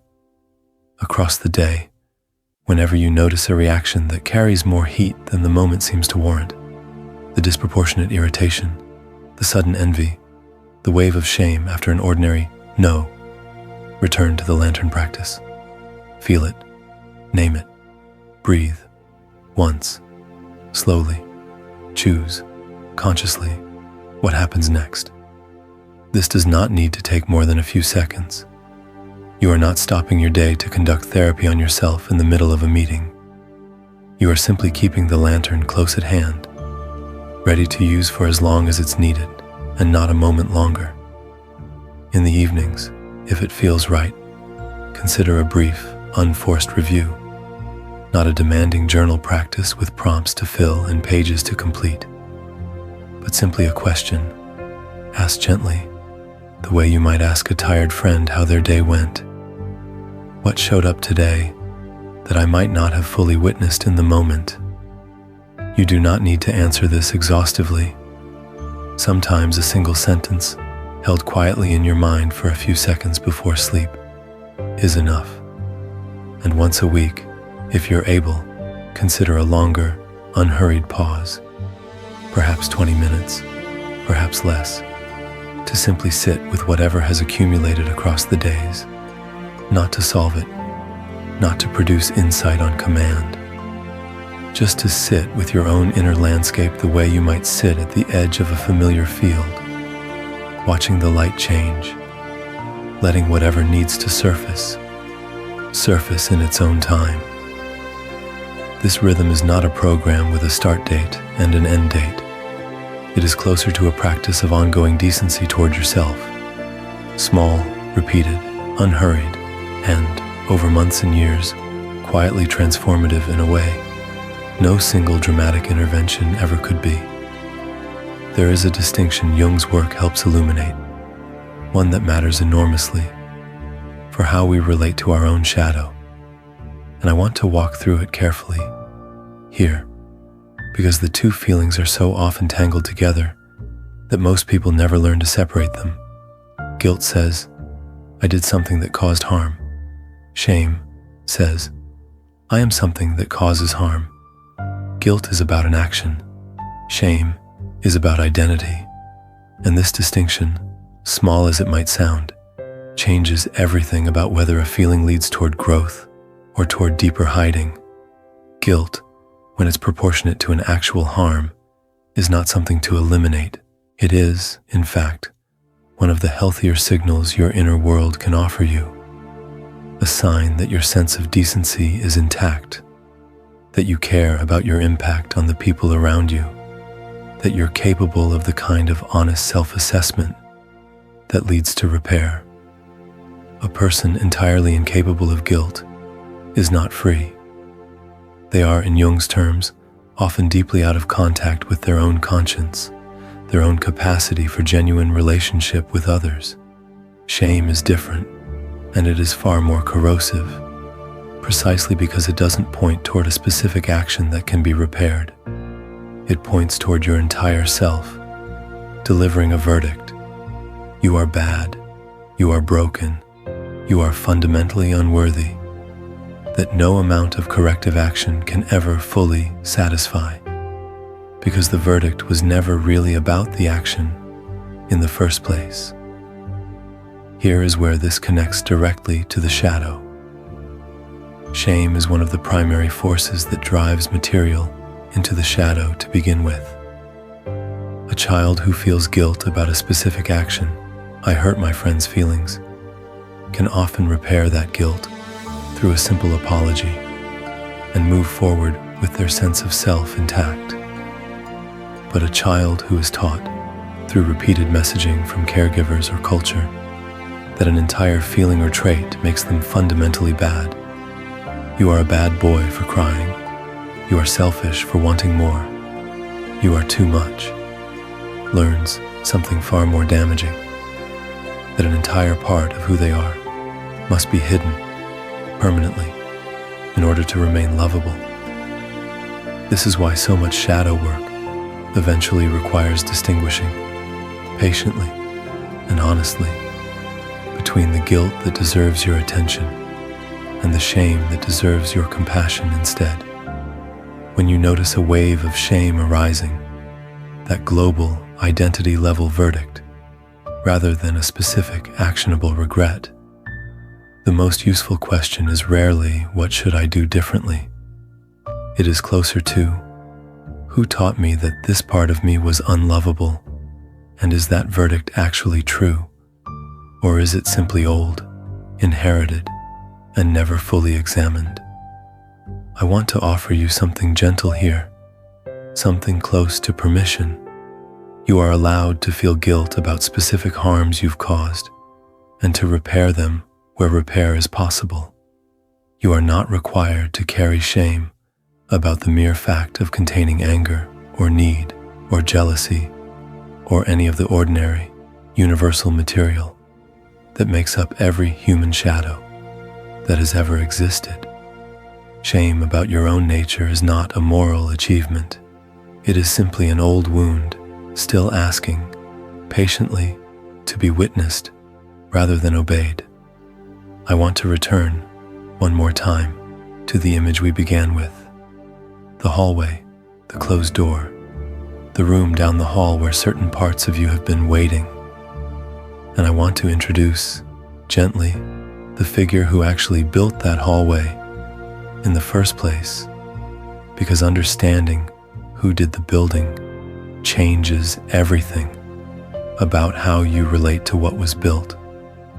It was not the adult version of you who first decided which feelings were safe and which were not. It was a much younger version, a child, navigating a world in which their safety, their belonging, their access to love depended entirely on adults, whose own capacity for acceptance had limits, some visible, some not. That child did not build the hallway out of weakness or poor judgment or some early character flaw.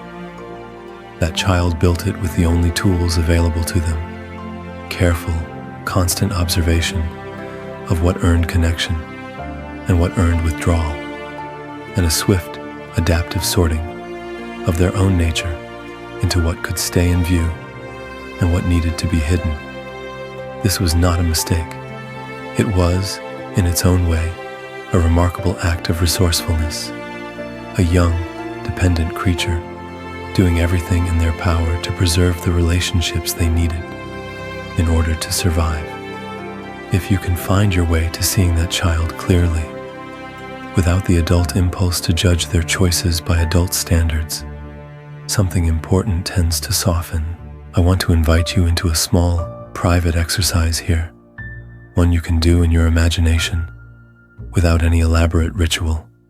Picture that child, however old they were when the hallway first began to take shape, 5 or 8 or 12, standing at the start of that hallway, holding a small closed box that represents whatever they were first taught to hide. Look at their face. Notice how young it actually is. Notice how much smaller, how much less equipped for this decision they were than the adult who now carries the consequences of that early sorting. What would it mean to kneel down, in your imagination, to that child's height and say something to them that they likely never heard at the time? Something like, "You did the best you could with what you had. You were not wrong to protect yourself, and you don't have to carry this alone anymore. I'm here now, and I'm not going anywhere." This is not a sentimental exercise separate from the real work of shadow integration. It is, in many respects, the heart of it. Jung himself, in his later years, wrote about the importance of what he called the child archetype. Not a literal memory of your own childhood, but a symbolic figure representing renewal, vulnerability, and the part of the psyche capable of beginning again, however many times it's needed.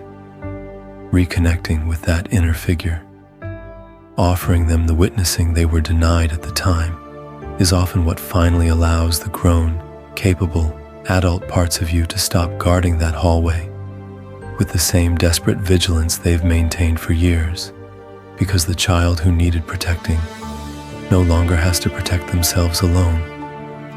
Rest with me once more. Picture a lighthouse standing at the edge of a dark coastline, its beam turning slowly, steadily, across water that never stops moving. The lighthouse does not chase the waves. It does not try to calm the sea.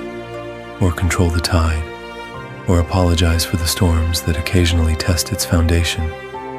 It simply stands, and it turns, and it offers its light to whatever boats happen to need it in that particular hour of that particular night. You do not need to control every wave in your own inner sea tonight.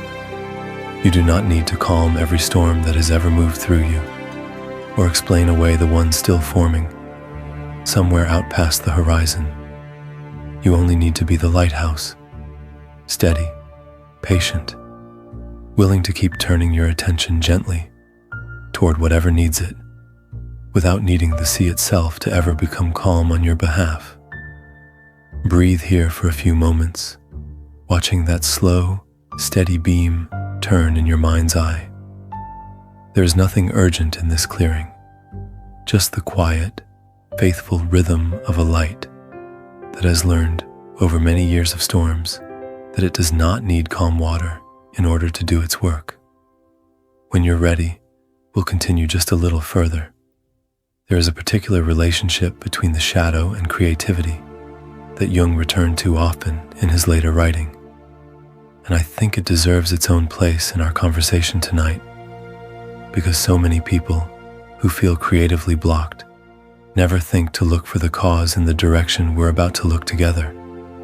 Jung believed that genuine creative work, writing, painting, composing, building something from nothing that did not exist in quite that form before, draws heavily on the unconscious, on the same deep layer of the psyche where the shadow lives.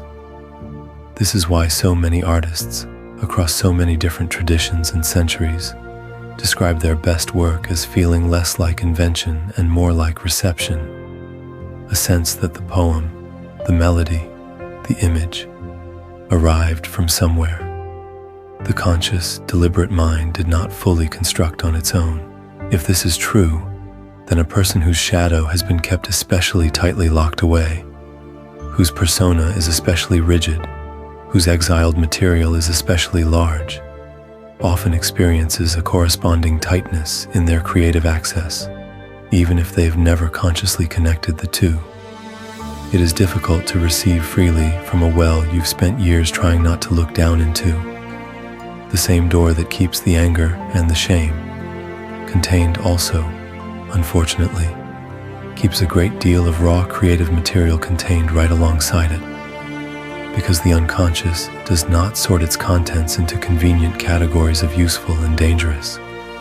It simply holds what has been sent down, all of it together, undivided.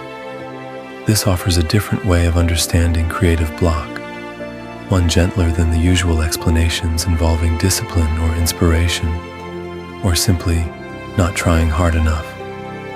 Language this conversation has deliberately avoided all evening and will continue to avoid here. If your own creative life feels dry, distant, harder to access than it once was, it may be worth asking, without judgment, whether the door has simply been shut too tightly, for too long, not from laziness, but from the same protective instinct that shaped every other feeding ground we discussed earlier in this hour. The good news, if we can call it that, is that the same practices that support shadow integration tend to support creative access as well. The lantern practice, feeling, naming, breathing, choosing, is not only a tool for managing difficult reactions, it is also, quietly, a practice of keeping the door between conscious and unconscious slightly more open, slightly more permeable, which tends to allow more than just difficult feelings through.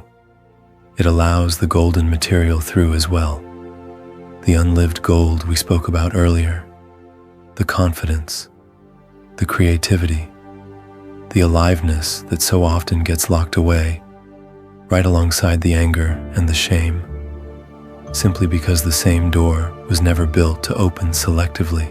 I want to offer a clarification here that I think matters enormously, particularly because so much of the language surrounding self-improvement in our current moment conflates two very different goals, wholeness and happiness.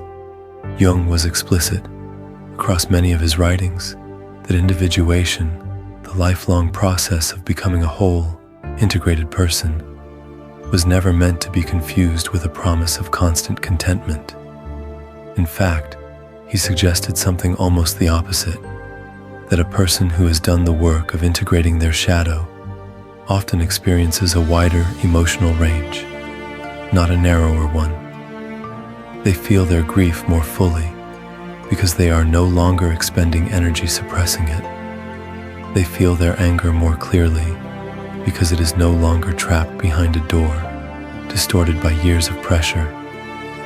They feel joy, too, more fully because the capacity for joy was never actually separate from the capacity for the rest of it. It was simply harder to access, while so much energy was tied up guarding the hallway.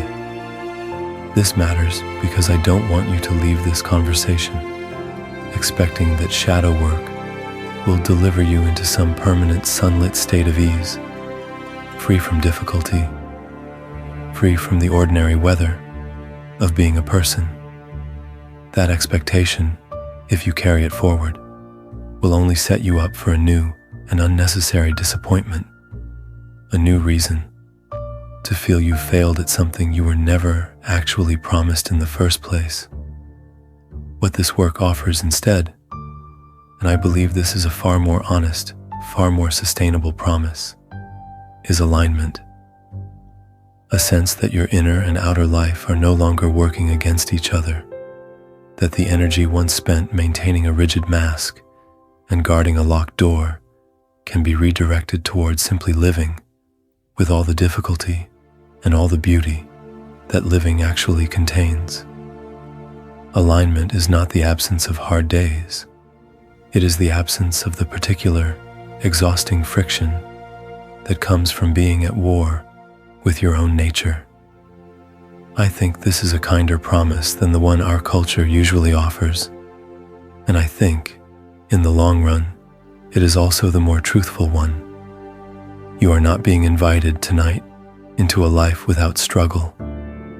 You are being invited into a life where your struggles are finally your own, met honestly, faced directly, rather than experienced secondhand through the endless, unconscious workaround of a shadow no one has ever properly introduced you to. I want to spend some time on a subject Jung himself never lived to see, but one his framework helps explain with striking clarity.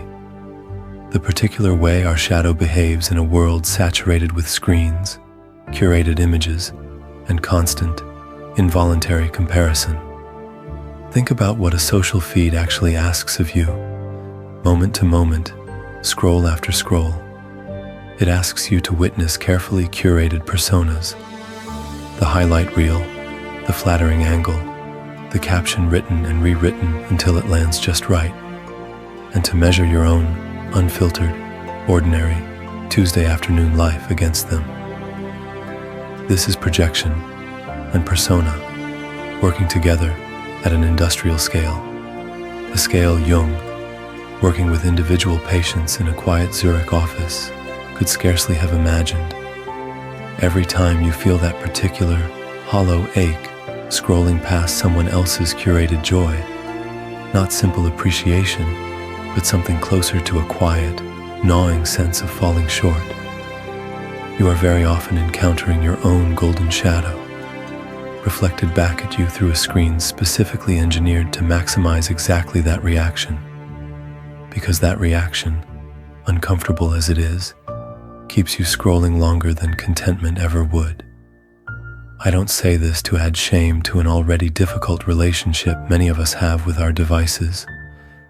This conversation has tried, all evening, to move away from shame, rather than toward it. I say this because understanding the mechanism changes your relationship to the ache.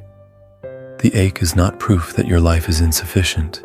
It is not even, primarily, information about the other person's life, which you cannot see in full, regardless of how much they choose to show you. It is, more often than not, a signal flare from your own inner landscape, using a stranger's carefully composed photograph.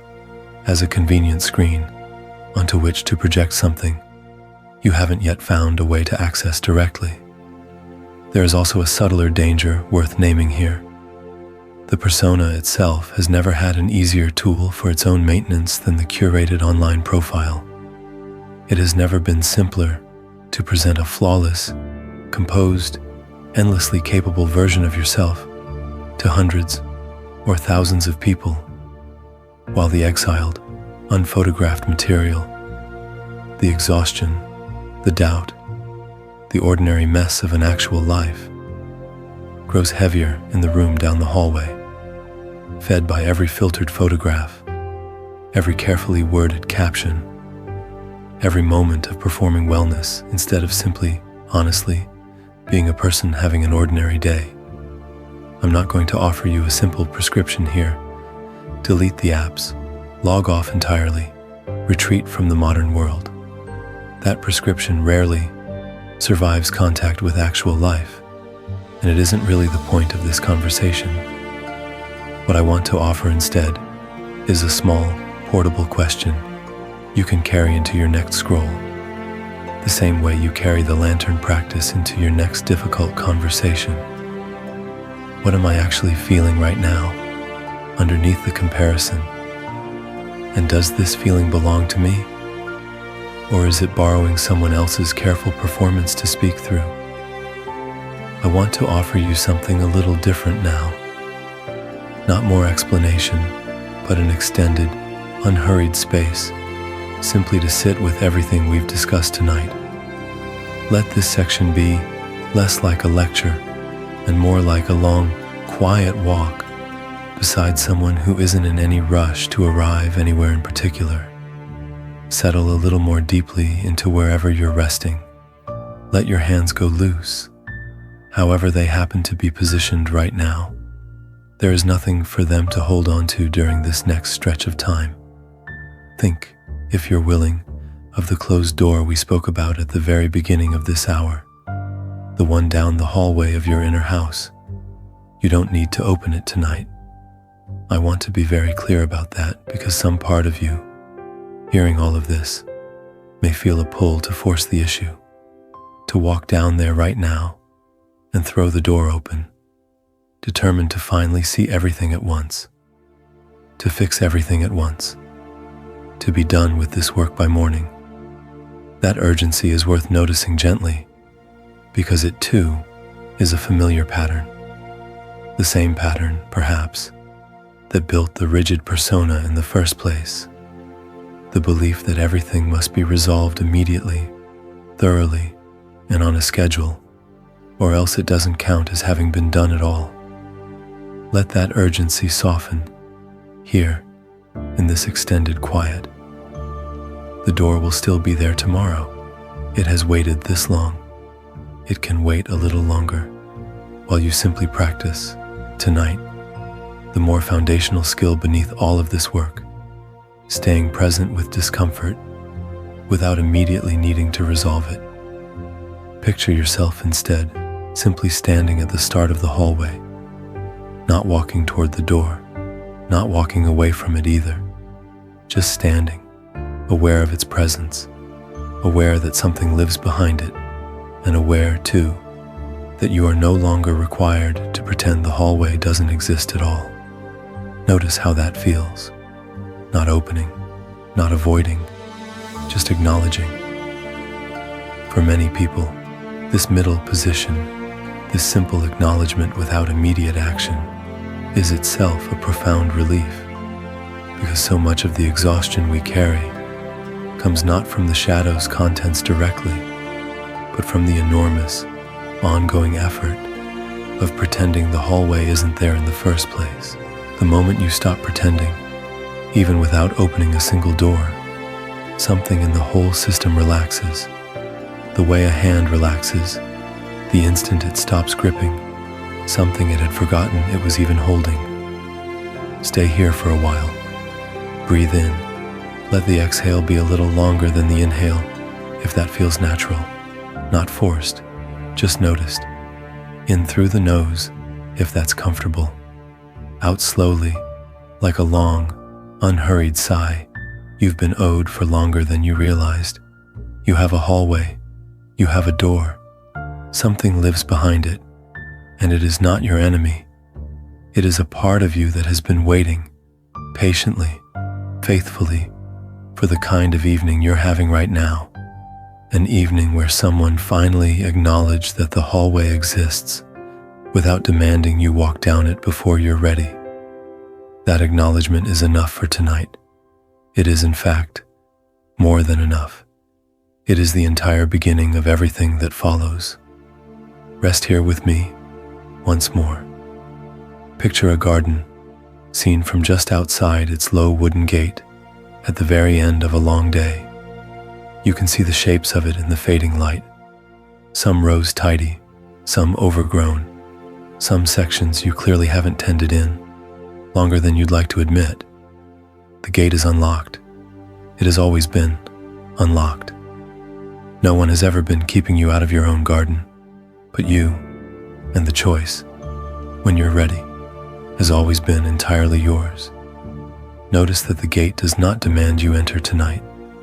It simply stands there, patient, unlatched, available whenever the season is right. Some gardens are best tended in spring. Some gates are best left closed a little longer, while winter finishes whatever quiet work it's doing underground, out of sight, exactly on its own schedule. Let your shoulders soften once more here.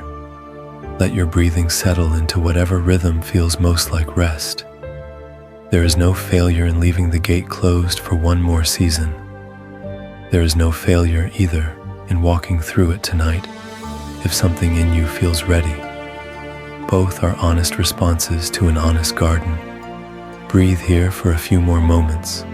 When you're ready, we'll continue just a little further. I want to address something directly here because I think it clarifies the entire spirit of everything we've discussed tonight, and it involves a word this conversation has been carefully avoiding: discipline. Our culture tends to treat discipline as a kind of moral currency. The harder you push yourself, the more worthy you become, the more evidence you accumulate that you deserve rest, deserve ease, deserve the very things that were, in fact, your birthright all along, long before any achievement was ever required to earn them. This framework has very little to offer the work we've been doing tonight, and in many cases, it actively works against it, because shadow integration cannot be forced through willpower any more than a locked door can be opened by glaring at it more intensely. But there is a different quality, one this conversation has returned to again and again without fully naming it until now, and I want to name it clearly: self-respect. Not the gritted teeth, achievement-based version of self-respect that says I only deserve regard once I've proven my worth through output. A quieter, older version, the kind that says I am worth tending to, not because of what I produce, but simply because I exist, and existing, honestly and imperfectly, is already enough. This distinction matters enormously for how you carry the lantern practice forward. If you approach it as one more discipline to master, one more habit to perfect, one more area where you might fail, and therefore feel worse about yourself than before you started, you have accidentally smuggled the old, exhausting framework back into a practice specifically designed to interrupt that framework. The lantern practice is not a discipline. It is an act of self-respect, a small, repeated demonstration offered to yourself that your own inner world is worth this much attention, this much patience, this much decency, regardless of whether you remember to practice it every single day or only once in a while, when you happen to think of it. Self-respect, in this sense, has no failure condition. There's no version of tonight, or next week, or next year, where you have done shadow work incorrectly, or not enough, or too slowly, compared to some imagined timeline. There is only the ongoing, unhurried practice of treating your own inner landscape with the same soft duty you would naturally extend to a friend who came to you, honestly, with a difficult feeling they didn't fully understand. I want to spend some time now on a subject that touches nearly everything we've discussed tonight, though we haven't named it directly until this point. Forgiveness. Shadow work inevitably brings a person face to face with old wounds. The household that taught certain feelings were unwelcome, the relationships that punished honesty, the culture that rewarded the mask over the face beneath it. And it is entirely natural, moving through this work, to feel something sharpen toward the people or circumstances that first taught you to build that hallway. I want to honor that sharpening rather than rush past it, because it is often an honest, appropriate response to real harm, even when that harm was unintentional, even when it was passed down by people who were themselves simply repeating what had been done to them. Forgiveness, in the way I want to offer it to you tonight, is not a demand that you excuse what happened, or pretend it didn't matter, or rush toward reconciliation before you're ready, if reconciliation is even possible or desired. That version of forgiveness, forced and premature, often does more harm than the original wound, because it asks a person to bypass their own legitimate anger in service of someone else's comfort, which is in fact exactly the same mechanism that built the shadow in the first place. The forgiveness I want to offer you is quieter, and it points, first, inward. It is forgiveness for the adaptations you made as a child, the ones that may no longer serve you, but that kept you safe at the time.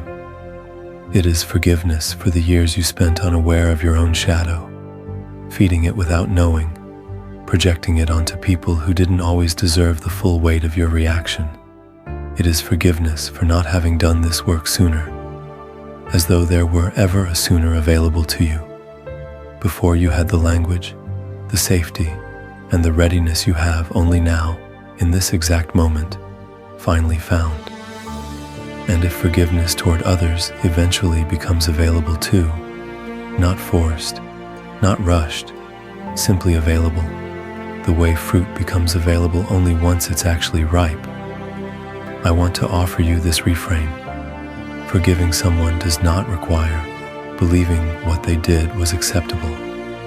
It requires only a decision, made entirely for your own sake, that you are no longer willing to let that old harm continue, directing your present life from the shadows, the way an old wound, left unattended, continues aching long after the original injury has healed on the surface.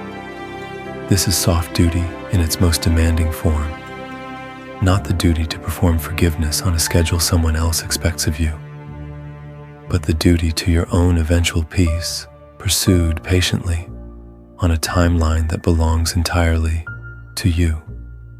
One more pause before we move toward the later hours of this conversation.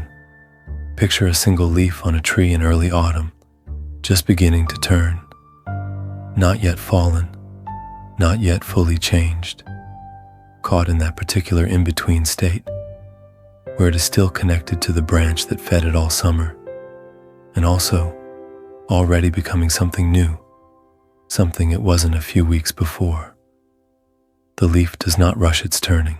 It does not force the green out of itself through sheer will, and it does not resist the change out of loyalty to what it used to be. It simply allows the season to move through it at exactly the pace the season requires, neither faster nor slower. You are allowed this same unhurried turning, whatever is shifting in you tonight, however small, however unnamed. It does not need to complete itself by the end of this hour, or this week, or even this year. It is allowed to be exactly as far along as it currently is, connected still to who you've been, already becoming, quietly, whoever comes next. Rest in that in between for a few breaths. There is nothing wrong with not being finished. There never was. When you're ready, we'll continue. Jung placed particular importance on a specific season of life that he believed carried unique significance for this entire body of work, what he called the midlife transition, though I want to be clear from the outset that the middle in question is not a fixed number on a calendar, but a particular quality of experience that can arrive earlier or later, depending on the shape of a person's life. He noticed, across many years of clinical work, a recurring pattern among patients who had spent the first half of their adult lives building a career, a family, a reputation, a version of themselves suited to the outward demands of the world. Many of these patients arrived in his office not because anything had gone visibly wrong, but because something had gone quietly, invisibly wrong. A flatness had settled over accomplishments that should have felt satisfying. A restlessness had crept into a life that looked, from the outside, entirely successful. Jung believed this restlessness was not a malfunction. He believed it was the shadow, finally making its case, after years of being deferred in favor of the persona's more urgent demands. The first half of life, he suggested, is often necessarily devoted to building that outward structure. A person cannot skip this stage, and Jung did not believe they should try. But somewhere in the second half, often without warning, the psyche begins to demand a different kind of attention, a turning inward, an accounting of everything that was set aside, postponed, or exiled, in service of that outward building. This is why so many people experience what gets dismissively called a midlife crisis, as something closer, underneath the surface, to a long overdue reckoning. The shadow, having waited patiently through years of career building and family building and reputation building, finally insisting on its own turn at the table. The dramatic, sometimes destructive choices people make during this period, sudden career changes, sudden relationship upheavals, a sudden hunger for experiences their earlier, more careful self would never have permitted, are not, in Jung's framework, simply irrational impulses to be managed and suppressed. They are, very often, the golden shadow and the exiled shadow, both, finally demanding to be lived, rather than merely imagined. I don't share this to suggest that every impulse arising during this period should be acted upon without reflection. Some of those impulses, acted upon carelessly, cause real harm to the people who depend on us, and this conversation has been clear all evening that understanding a pattern's origin does not exempt a person from its consequences. But I do want to offer you a gentler way of relating to whatever restlessness might be stirring in your own life, right now, at whatever season you find yourself in. That restlessness may not be a sign that something has gone wrong with the life you've built. It may simply be the shadow, patient, after so many years of waiting, finally asking to be witnessed rather than postponed indefinitely. I want to introduce one final concept before we move towards the close of our time together, because I think it ties together nearly everything we've discussed tonight. The idea of a safe container. Jung understood, through his own experience with active imagination and through decades of clinical observation, that the unconscious material we've been discussing, the shadow, the golden shadow, the figures that appear in dreams, cannot be approached carelessly without some kind of stable structure holding the process in place.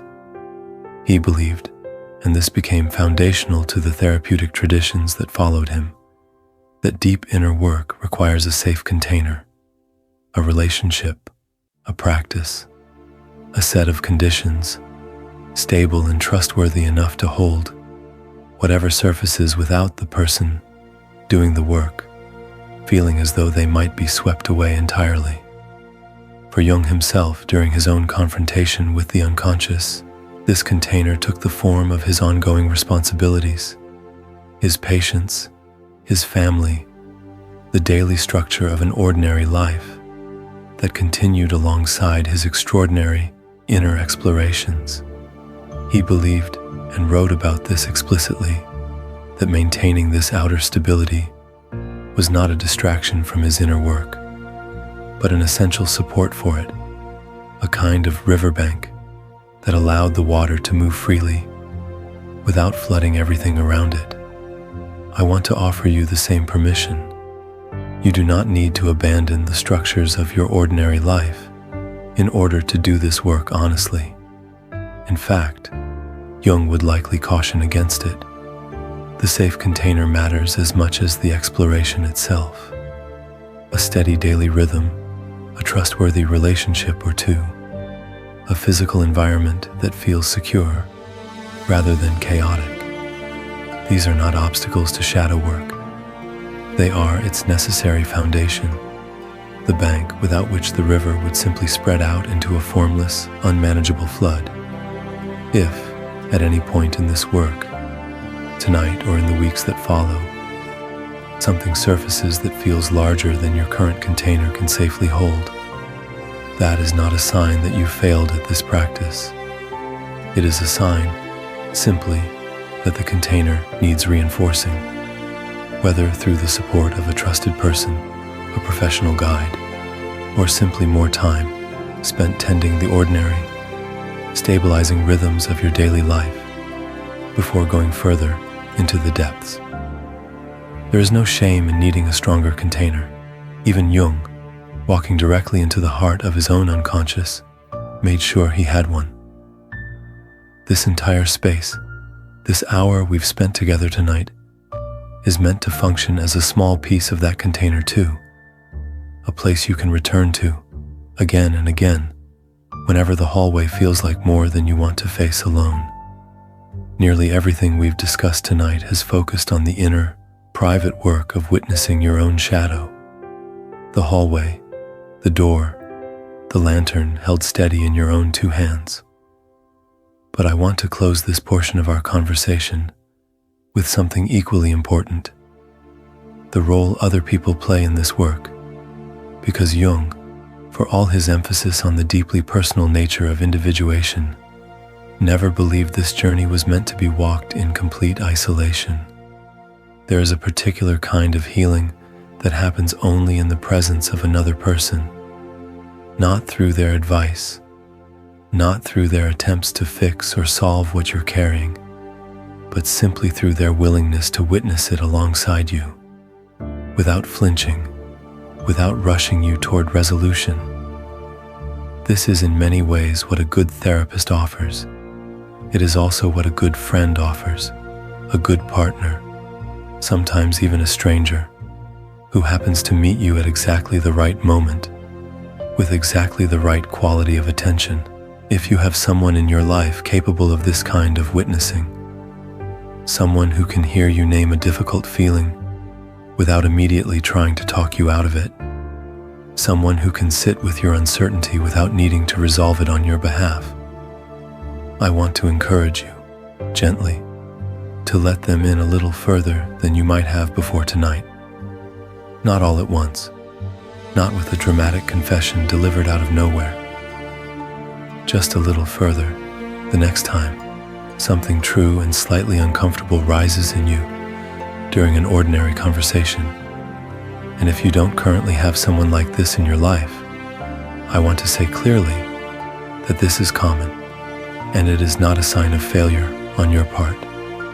Many people move through years, even decades, without encountering this particular quality of relationship, not because they are unworthy of it, but because it is genuinely rare, and because building the kind of trust that makes it possible takes time, patience, and often several attempts that don't quite land before one finally does.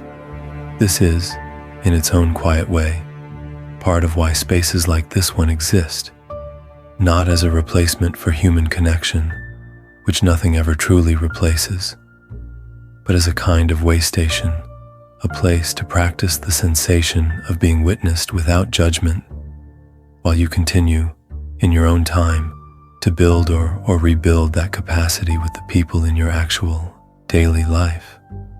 I want to close the teaching portion of our evening with a story, not one drawn directly from Jung's own writing, but one in the spirit of the kind of story he often told his patients, and the kind of story countless wisdom traditions before him used to carry difficult truths gently through image rather than argument. There was once a keeper of an old house, inherited from a family she had never fully known. The house was large, far larger than she needed, and most of its rooms she used without a second thought. The kitchen, the sitting room, the small study where she did her work. But down one hallway, there was a door she never opened. She had been told, as a child, that the room behind it was best left alone, and so she had simply arranged her whole life around its existence, walking past it every day without truly seeing it, the way a person stops seeing a scar after enough years have passed. For a long time, this arrangement worked well enough. The house functioned, the rooms she used stayed warm and well tended. But over the years she began to notice strange things. A draft that moved through the house on certain nights with no clear source. A series of small disturbances she couldn't quite explain.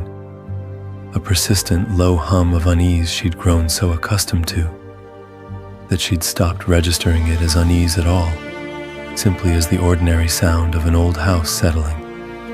One evening, an old friend came to visit, someone who had known her family long before she was born. They sat by the fire, and at some point, gently, without pressure, the friend asked, "Do you ever wonder what's behind that door at the end of the hall?" She was startled by the question, more startled than she expected to be, and admitted that she had never once tried to find out. The friend didn't push her toward the door. They simply sat with her a while longer, and before leaving, said only this: "Whatever's behind it has been part of this house a lot longer than you've been afraid of it. It might be worth introducing yourself."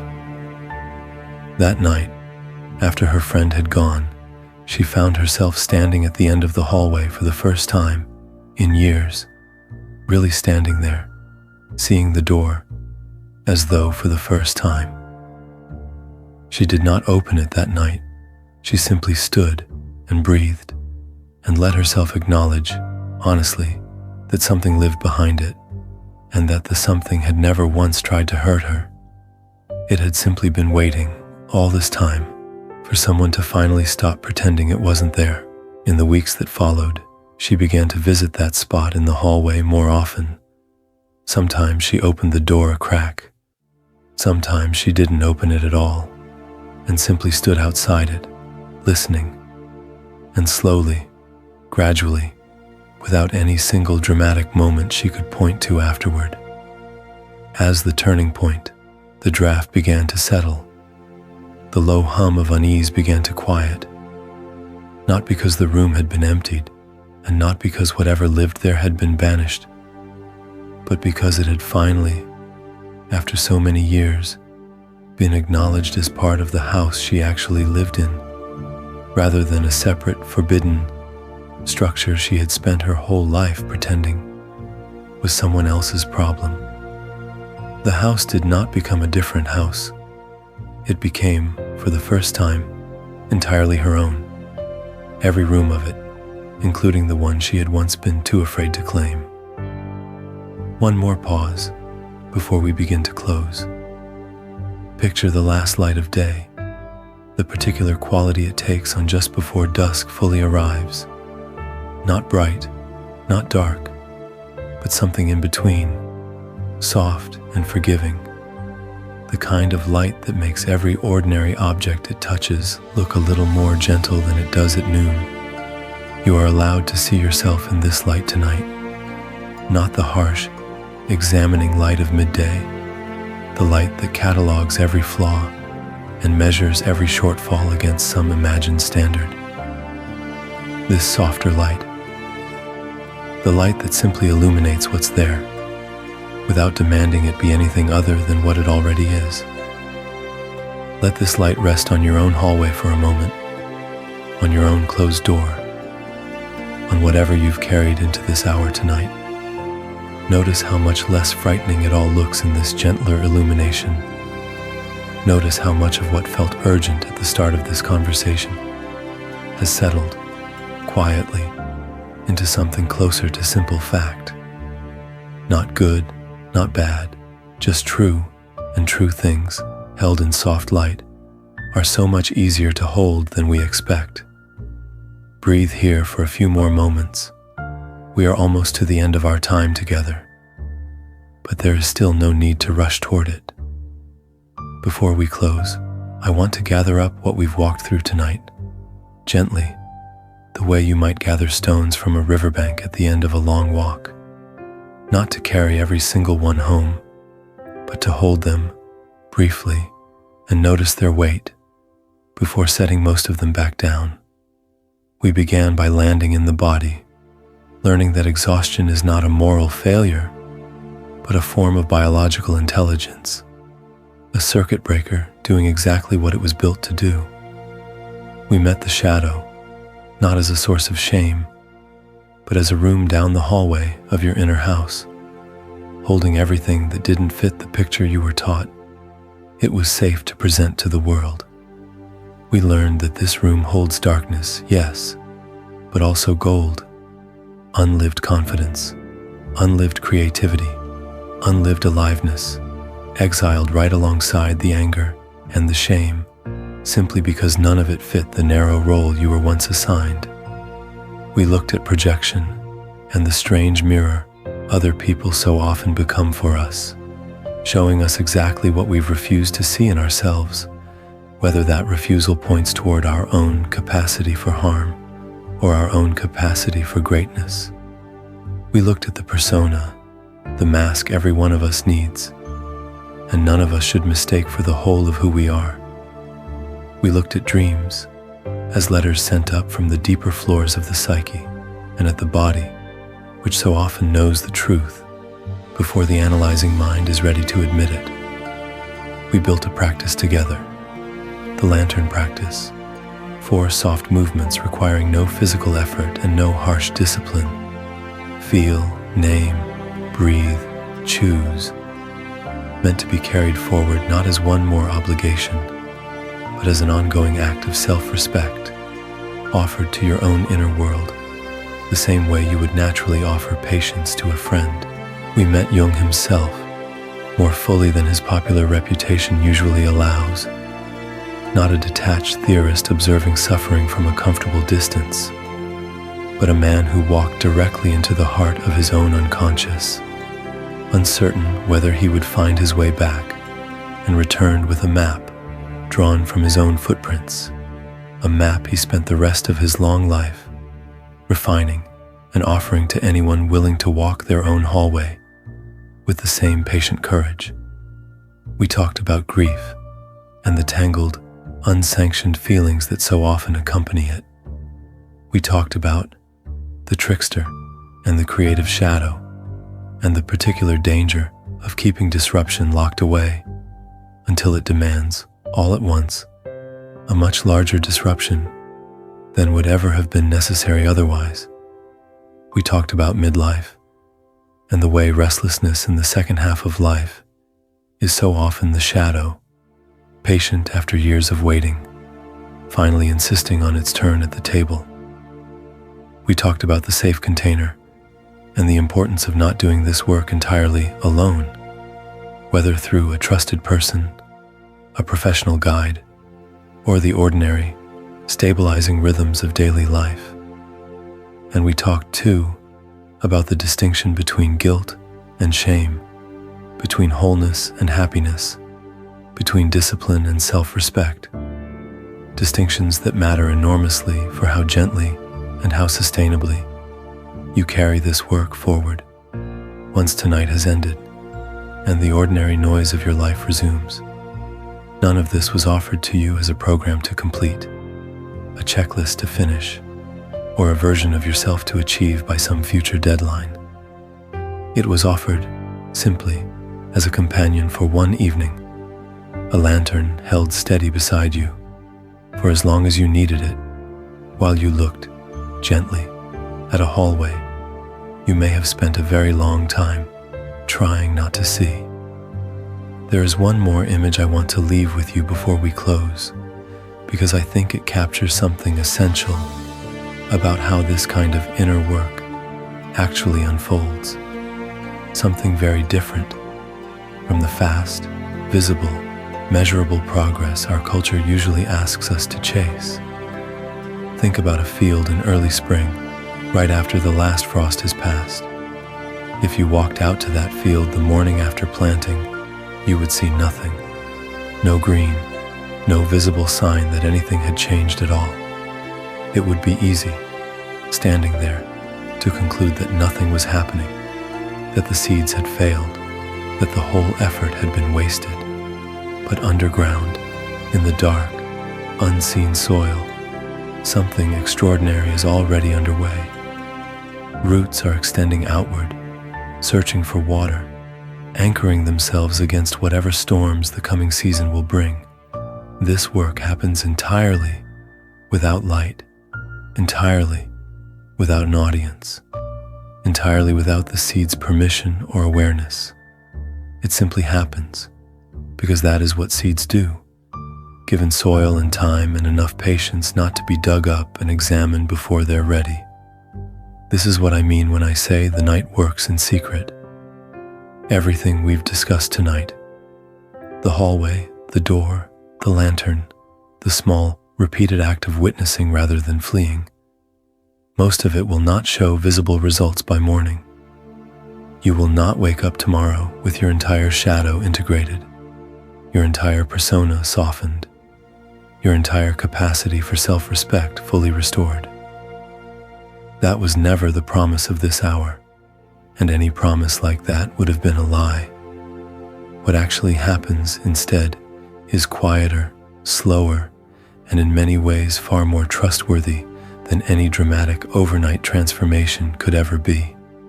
Something in you, tonight, has been acknowledged that has not been acknowledged in a very long time, maybe years, maybe your entire life. And that acknowledgement, small as it might feel right now, begins a kind of underground work that does not require your constant supervision to continue. You do not need to monitor your own roots to know they're extending. You do not need to dig up the seed each morning to confirm it hasn't failed. You simply need to keep offering the same basic conditions: patience, gentleness, the willingness to return to this practice without demanding immediate proof of its effectiveness, and trust that the rest is happening quietly, exactly as it should, on a timeline that belongs to the work itself rather than to your impatience with it. I want to say this plainly because I think it matters more than almost anything else in this entire evening. You do not have to feel different by the time this ends in order for something real to have happened tonight.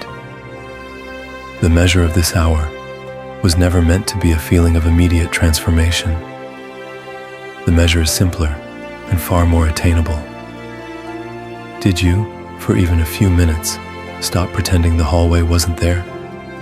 If so, the roots are already extending, whether you can see them or not. One more pause before we walk toward the last two rooms of tonight's conversation. Picture a smooth, flat stone, warmed all day by sunlight, the kind you might find at the edge of a quiet lake, and pick up simply because it looks like it wants to be held. Feel, in your imagination, the particular warmth it would carry into your palm. Not hot, not urgent, just steady, held onto warmth, the patient kind that comes from hours of simple, unhurried exposure to light. Let yourself be held the way that stone has been held by the sun all day, without needing to do anything to earn the warmth, without needing to prove yourself worthy of it. The sun does not ask the stone to perform brightness in return. It simply gives its light, freely, and the stone simply receives it, and that receiving is the whole of the exchange. You are allowed to receive tonight in exactly this way. Whatever warmth has settled into you across this hour, let it settle a little further. There is nothing more required of you right now than this: to be a stone at the edge of a quiet lake, warmed, held, unhurried, entirely enough exactly as you are. Breathe here a few moments longer. When you're ready, we'll walk through 2 final rooms together before we close. Of all the emotions that tend to populate the shadow, I want to spend a little more time with one in particular, because it is so often the most heavily exiled of them all, and its exile tends to cause some of the most far-reaching consequences in a person's daily life. Anger. Think back to your own childhood, if you're willing, and ask yourself honestly what happened when you expressed anger. Not the sanitized storybook version of childhood, but the actual, remembered texture of it. Did anger earn you a patient, curious response, an adult who asked what was wrong and helped you find words for it? Or did it earn you punishment, withdrawal, the sense that your love was now, at least temporarily, conditional on getting your feelings back under control as quickly as possible? For a great many people, anger was treated, from a very young age, as one of the most dangerous emotions available to express, more dangerous, often, than sadness, which at least tends to elicit comfort rather than correction. Anger threatens. It disrupts the smooth surface of a household, a classroom, a friendship. And so children learn, with remarkable speed, to swallow it, to convert it into something quieter and more acceptable. Excessive apology, chronic people-pleasing, a compulsive need to smooth over every disagreement before it has the chance to become visible at all. This swallowed anger does not disappear. It goes exactly where every other exiled quality goes, down the hallway, behind the door, where it continues to exist, unaddressed, unexpressed, and, over time, increasingly disconnected from any specific, resolvable grievance. This is one of the reasons shadow-fed anger so often feels disproportionate when it finally surfaces. It is rarely about the actual, immediate situation. It is about years of accumulated, unexpressed anger, finally finding a crack, wide enough to escape through, all at once, aimed at whatever happens to be nearby. When the pressure finally exceeds what the door can hold, I want to offer you a different relationship to your own anger, one Jung's work supports, even though he rarely used this exact language himself. Anger, in its healthy, integrated form, is not a threat to your relationships or your decency. It is, in fact, one of the clearest signals available to you about your own boundaries, a kind of internal alarm system alerting you the moment something has crossed a line that matters to you. A person entirely without access to their own anger is not more peaceful than a person who has integrated it. They are simply more vulnerable to having their boundaries crossed repeatedly without ever quite understanding why they feel so depleted by relationships that, on paper, look perfectly reasonable. Reclaiming access to your anger does not mean becoming someone who erupts unpredictably, who uses anger as a weapon, who mistakes volume for honesty. That would simply be trading one form of dysregulation for another. What I'm describing instead is something closer to what we practiced earlier with the lantern, feeling the anger fully in the body before it gets converted into apology or withdrawal, naming it plainly, even if only to yourself, breathing once to signal that this feeling is safe to be present, rather than immediately discharged or suppressed, and then choosing, consciously, what to do with it. Sometimes a direct conversation, sometimes a firm boundary, stated calmly, sometimes simply the quiet internal acknowledgement that something mattered to you, and that mattering is valid regardless of whether anyone else ever knows about it. This reclaiming is not a betrayal of the decent, considerate person you've worked hard to become. It is, in fact, the missing piece that makes that decency sustainable rather than depleting, because a decency built on the constant swallowing of anger is not really decency at all. It is a debt, quietly accruing, waiting for a due date none of us can predict in advance. I want to close this teaching portion of our evening with a reflection on something that ties together nearly every thread we've followed tonight. The particular quiet relief of finally speaking in your own voice, rather than the voice assembled, piece by piece, out of everyone else's expectations. Think about how much of what you say in an ordinary day is actually, honestly yours, not performed for approval, not calculated to avoid conflict, not shaped, invisibly, by a lifetime of learning which opinions earned you belonging and which ones earned you distance. This is not a question meant to produce guilt. Nearly everyone's daily speech contains some measure of this careful shaping, because we are social creatures, dependent on connection, and connection often requires a degree of accommodation. But there is a difference between reasonable accommodation and the wholesale outsourcing of your own voice to whatever seems safest in a given room.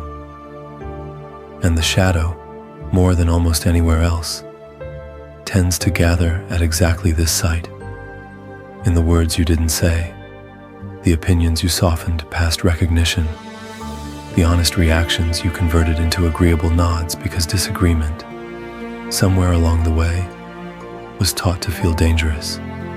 Every time you speak a small, honest truth that you might once have swallowed, not aggressively, not carelessly, but simply, plainly, the way you might mention the weather, you are doing a small piece of shadow integration, whether you use that language for it or not. You are demonstrating to the exiled parts of yourself, still waiting down that hallway, that the world does not, in fact, end the moment your true voice enters a room. Most of the time, remarkably, very little happens at all. The sky does not fall. The relationship does not collapse.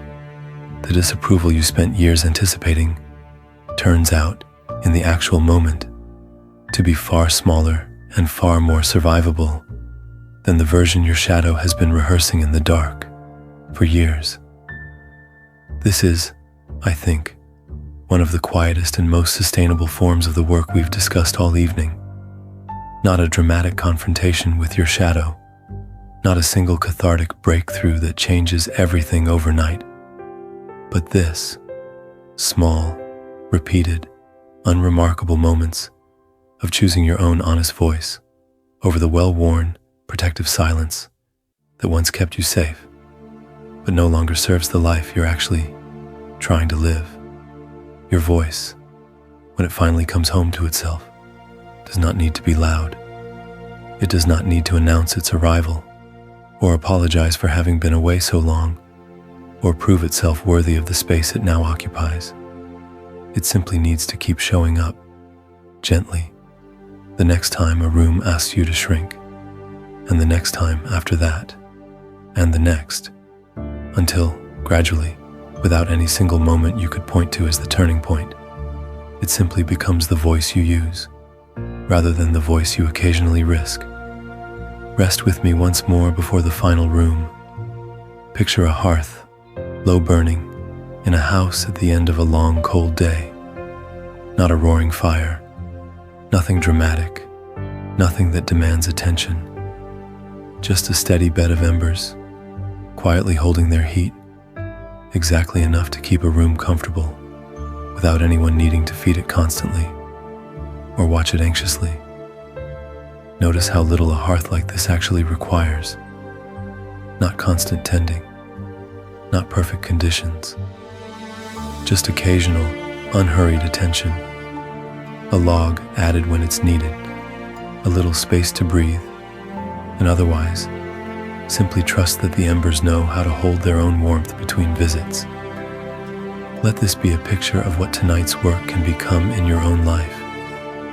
Not a fire you must constantly, anxiously feed to keep from going out. A hearth, something that holds its own quiet heat, tended occasionally, gently, without urgency, warming the rooms of your life, simply by continuing to exist. Breathe here a few more moments. We are close to the end now, but there is still no need to hurry toward it. I want to offer one final reflection before we close because I think it gathers together nearly everything this evening has tried to offer you, distilled into a single quiet idea: belonging to yourself first. So much of what feeds the shadow across every feeding ground we discussed tonight traces back to a single, early miscalculation. The belief, absorbed long before we had the capacity to question it, that belonging to others had to come before belonging to ourselves. That love was something to be earned through the careful management of our own nature, through hiding whatever might jeopardize our place at the table, through becoming whatever shape the room around us seemed to require. This miscalculation is not a character flaw. It is, as we discussed earlier, a remarkably adaptive strategy for a dependent child who genuinely could not survive without the approval of the adults around them.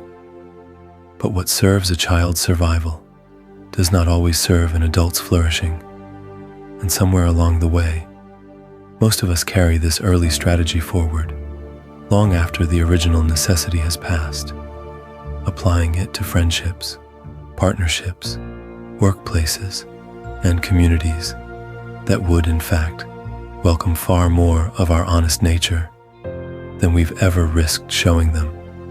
Belonging to yourself first does not mean abandoning your care for others, or retreating into isolation, or treating every relationship as secondary to your own preferences. It means something more foundational.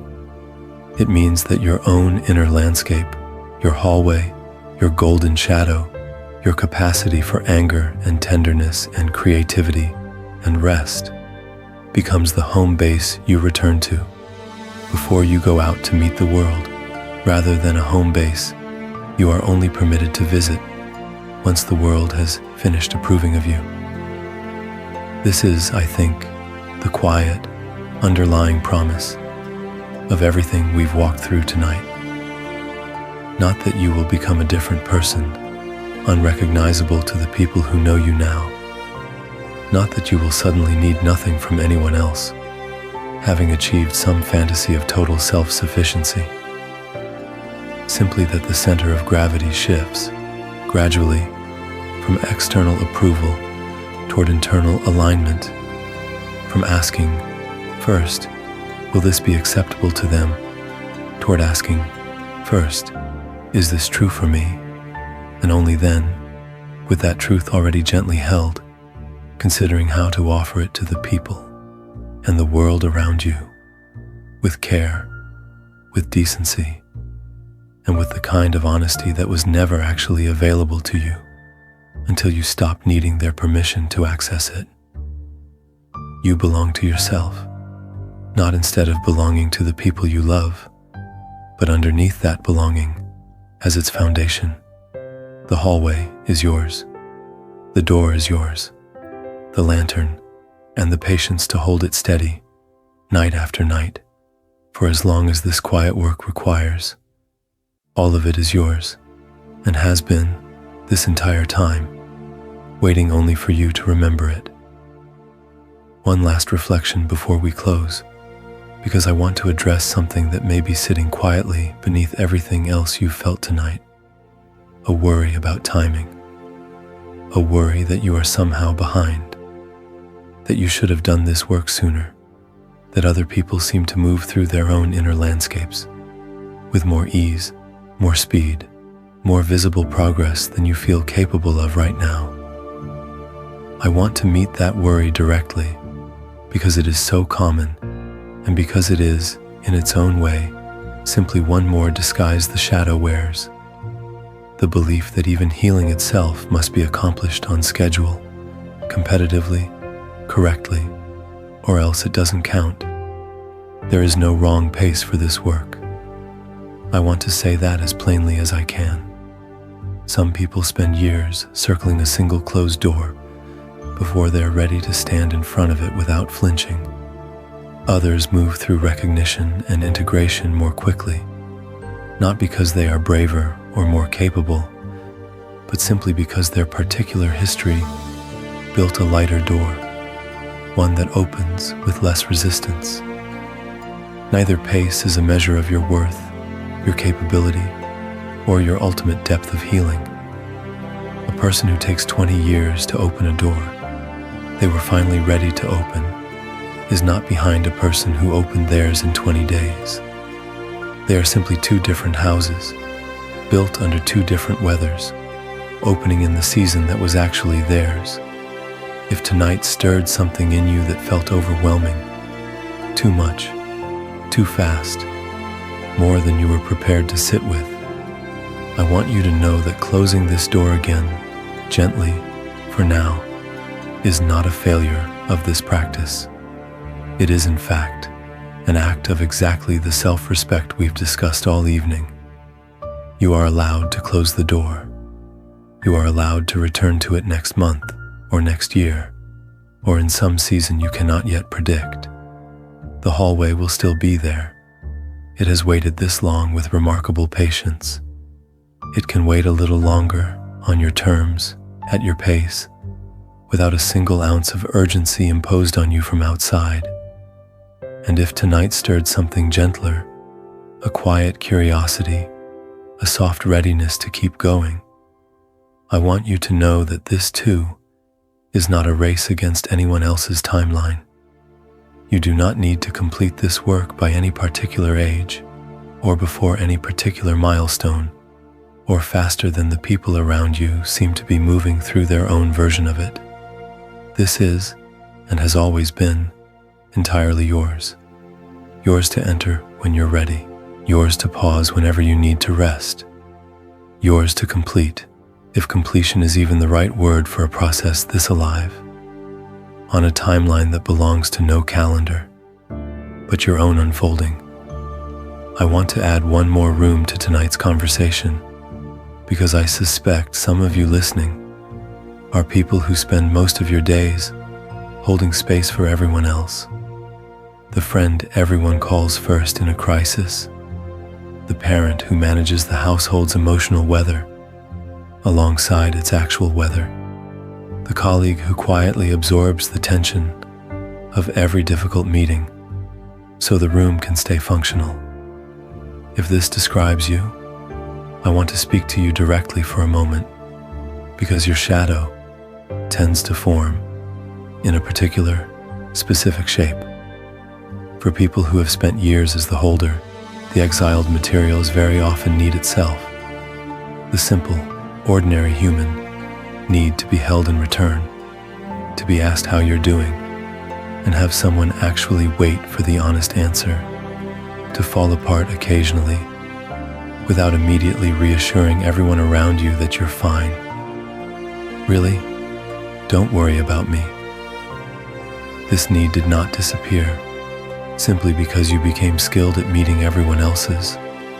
It went down the same hallway as everything else we've discussed tonight, and it has likely been waiting there for a very long time, growing quieter, not because it diminished, but because it learned, correctly, that expressing itself rarely got met with the same care you so reliably offered others. If this is your shape of shadow, I want to offer you something specific, something separate from the broader practices we've discussed tonight. The next time someone asks how you're doing, a question you likely answer automatically, without much thought, with some version of fine, busy, you know how it is. I want to invite you to pause, just slightly, before answering. Not necessarily to unload everything onto a person who may not have the capacity to hold it in that particular moment. Just to notice, honestly, in that brief pause, what the real answer would be if you allowed yourself to feel it before performing the automatic one. This small pause, repeated over time, begins to do something important. It reconnects you to your own need, even if you don't act on that need. In every single moment it surfaces. And gradually, it may open the possibility of choosing, occasionally, deliberately, to answer honestly with at least one person in your life who has earned enough trust to hold that honesty well. Not everyone, not constantly, but somewhere, sometimes, so that the part of you that has spent years exclusively holding others finally gets a small, regular taste of being held in return. You are allowed to need things. I want to say that plainly, because I suspect it is a sentence you rarely hear directed at you specifically, given how reliably you've positioned yourself as the one who has things figured out. The fact that you are good at holding others does not mean you require less holding yourself.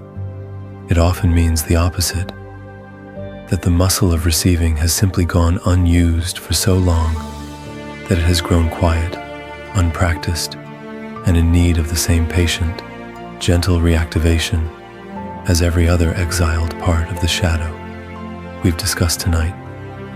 There is one more piece of this work I want to name before we close, because it is so easy in a conversation, this focused on darkness, difficulty, and old wounds, to forget that the ultimate direction of all this effort points somewhere warmer than where we began.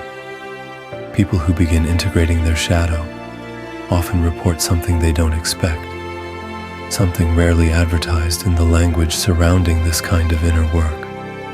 A return of ordinary joy, not euphoria, not some peak, transcendent experience, requiring special conditions to access something smaller and, in its own way, far more valuable, the capacity to genuinely enjoy an ordinary afternoon, a simple meal, an unremarkable conversation with someone they love, without the low, persistent hum of guilt or vigilance that so often accompanies a life spent guarding a hallway. Think about how much energy is required to maintain a rigid persona, to keep certain feelings locked carefully away, to monitor, almost constantly, whether you're performing acceptably in whatever room you happen to occupy.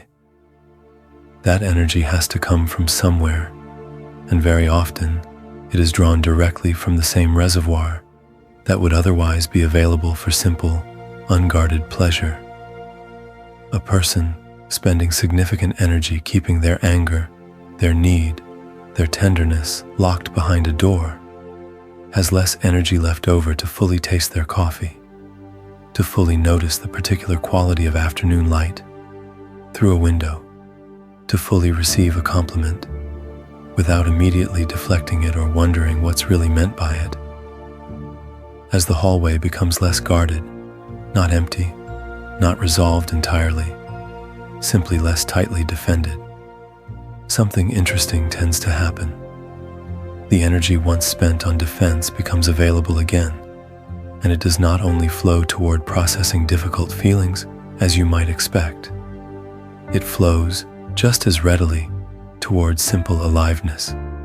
Colors seem, to many people doing this work, to genuinely appear more vivid. Food tastes more distinctly of itself. Laughter arrives more easily and more fully because it is no longer competing for resources with the constant, exhausting work of vigilance. I want to be careful not to oversell this, because I don't want to leave you expecting some dramatic sensory transformation by tomorrow morning. This shift tends to be gradual, cumulative, more noticeable in retrospect than in any single dramatic moment. But I do want you to know that it is real, and that it is, in its own way, one of the most beautiful and under-discussed outcomes of this entire body of work. We so often frame shadow integration as confronting darkness, and it is that. But it is also, quietly, simultaneously, an opening toward more light than a guarded life ever had room to hold. You are allowed this ordinary joy. You do not have to earn it through completed shadow work, through some final, thorough resolution of everything we've discussed tonight. It is available to you now, in fragments, in moments, in the small, unremarkable pleasures of an evening like this one. A warm room, a quiet hour, the simple, sufficient fact of your own, continued breathing presence in a world that, for all its difficulty, still occasionally offers a light worth noticing, a warmth worth receiving, and a joy that was never actually as far from you as your shadow in its most protective moments once needed you to believe. Before we move into the final close, I want to offer one small, practical reflection on language itself, because so much of tonight's work has depended on the particular words we've used, and I think it's worth naming why that choice of language matters. You may have noticed across this hour that certain words never appeared. Words like productivity, optimization, discipline in its harsher sense, motivation, hustle, failure. This was not an accident, and it wasn't simply stylistic preference.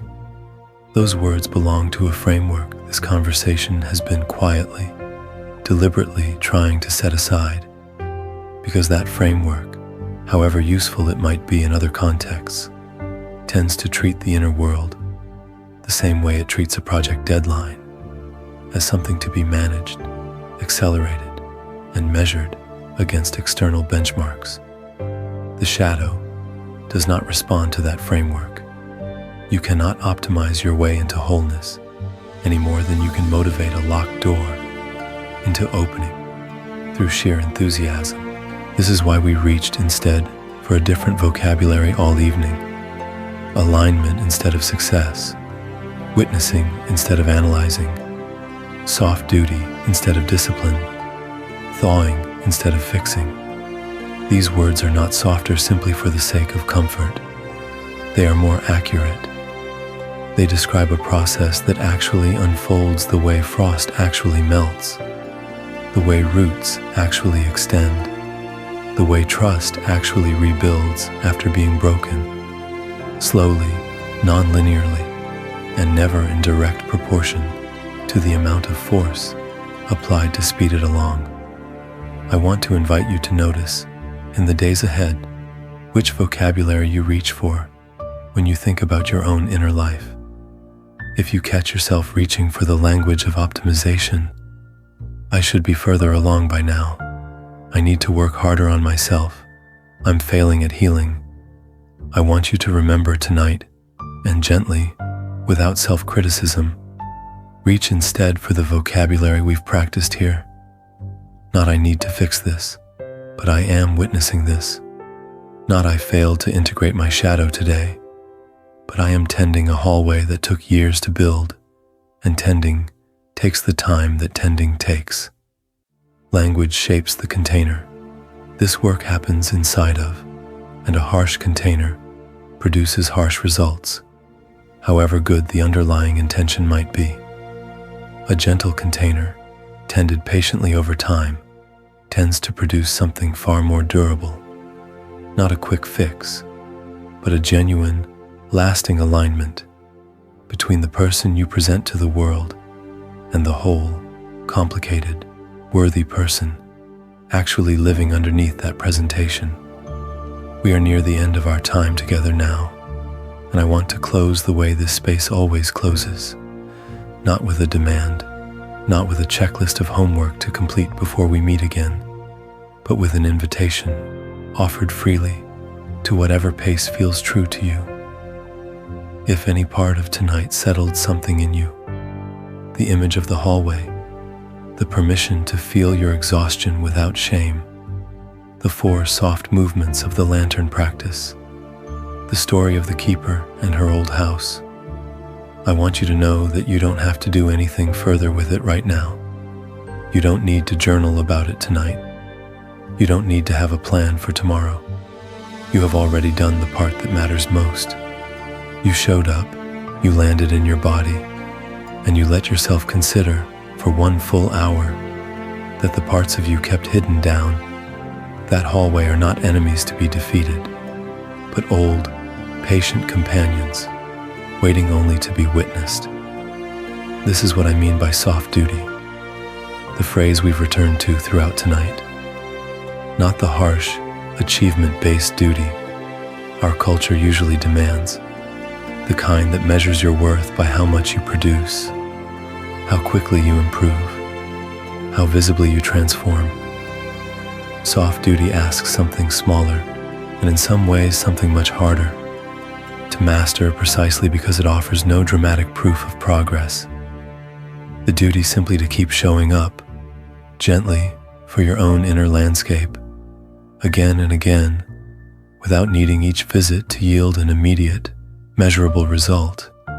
If you found something here that felt like a safe container tonight, a place where you could set your guard down for an hour without being asked to perform wellness, without being handed another program to optimize, without being told your feelings were problems requiring immediate correction, I want to invite you to return here, if it serves you. We meet in this clearing regularly, not because you need to prove your commitment through consistent attendance, but because some kinds of thawing only happen gradually through repeated, unhurried exposure to warmth, the way frost only releases its grip on soil, slowly, over many gentle days, never all at once from a single afternoon of sun. If you'd like to be here for that next gathering, whenever it comes, subscribing is simply a way of keeping the gate to this particular garden a little easier to find. It costs you nothing, and it asks nothing further of you than your presence whenever you're ready to offer it again. You would be joining a quiet company of people doing exactly what you did tonight, sitting with their own hallway, one evening at a time, without rushing towards some imagined finish line, without needing to announce their progress to anyone, simply choosing, again and again, the slow, patient work of becoming more whole, rather than more impressive. There is no pressure in this invitation.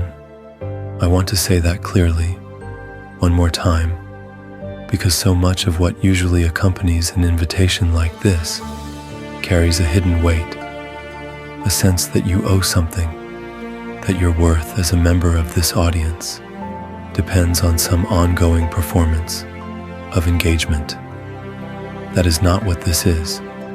You are welcome here, exactly as you are, exactly as often as you choose to return, and exactly as infrequently as your life allows, without a single moment of that absence requiring justification.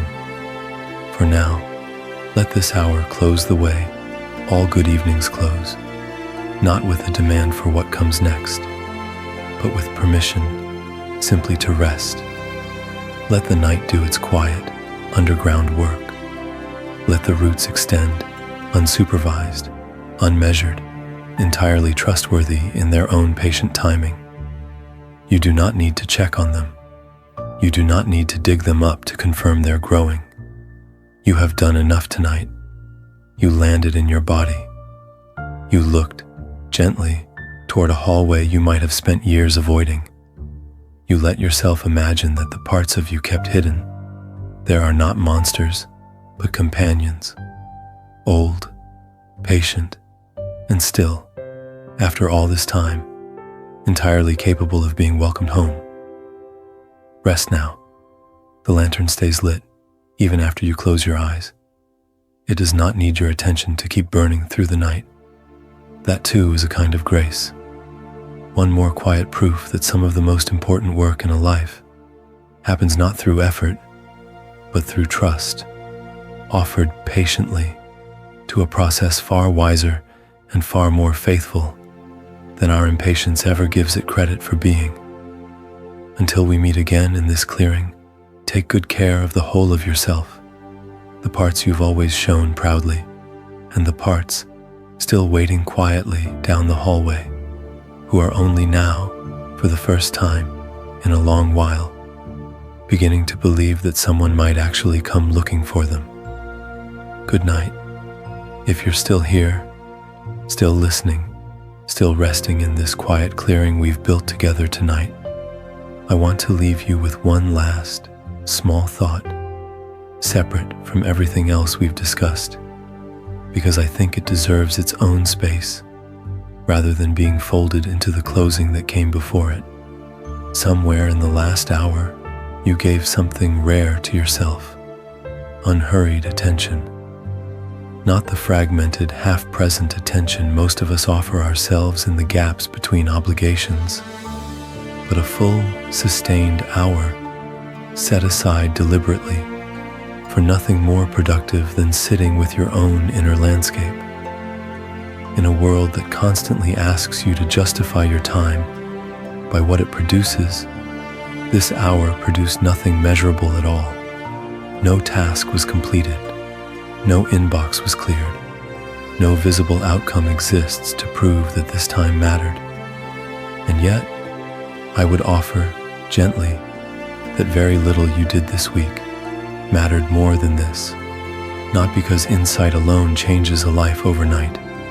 It doesn't, and I've been careful all evening not to promise you that it would.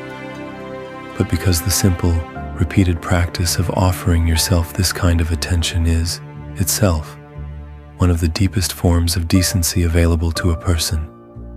It is a vote, cast quietly, for the belief that your own inner world is worth tending, not because tending it will make you more capable of serving everyone else's needs, but because you, whole and complete exactly as you are tonight, are worth this kind of care on your own account. If you found this hour valuable and you'd like to sit in this clearing again, not out of obligation, not because you owe this space your continued attention, but simply because it served you, subscribing is a quiet way of keeping the path back here easy to find. There is no pressure attached to that choice. There is no version of this relationship where your worth as a listener depends on how consistently you return. Come back when it serves you. Stay away when your life asks for something different. Both choices are honored equally here, and wherever you go from this moment, back into the ordinary noise of your evening, into sleep, into whatever tomorrow happens to hold, I want you to carry one small thing with you, smaller than a lesson, closer to a permission. You do not have to keep feeding the parts of yourself you've been taught to hide, out of habit alone. You can, whenever you're ready, in whatever season that readiness finally arrives, offer them something different instead. You can offer them witnessing. You can offer them a lantern, held steady, for as long as it takes. And you can trust, the way a field trusts a long winter, that whatever grows from that offering will grow exactly as it needs to. Not on your schedule, not on anyone else's, but on the patient, faithful timing of a season that has never once, in the entire history of living things, failed to eventually turn. Rest well, the door will still be there tomorrow. And so, quietly, steadily, patiently, will I. Good night.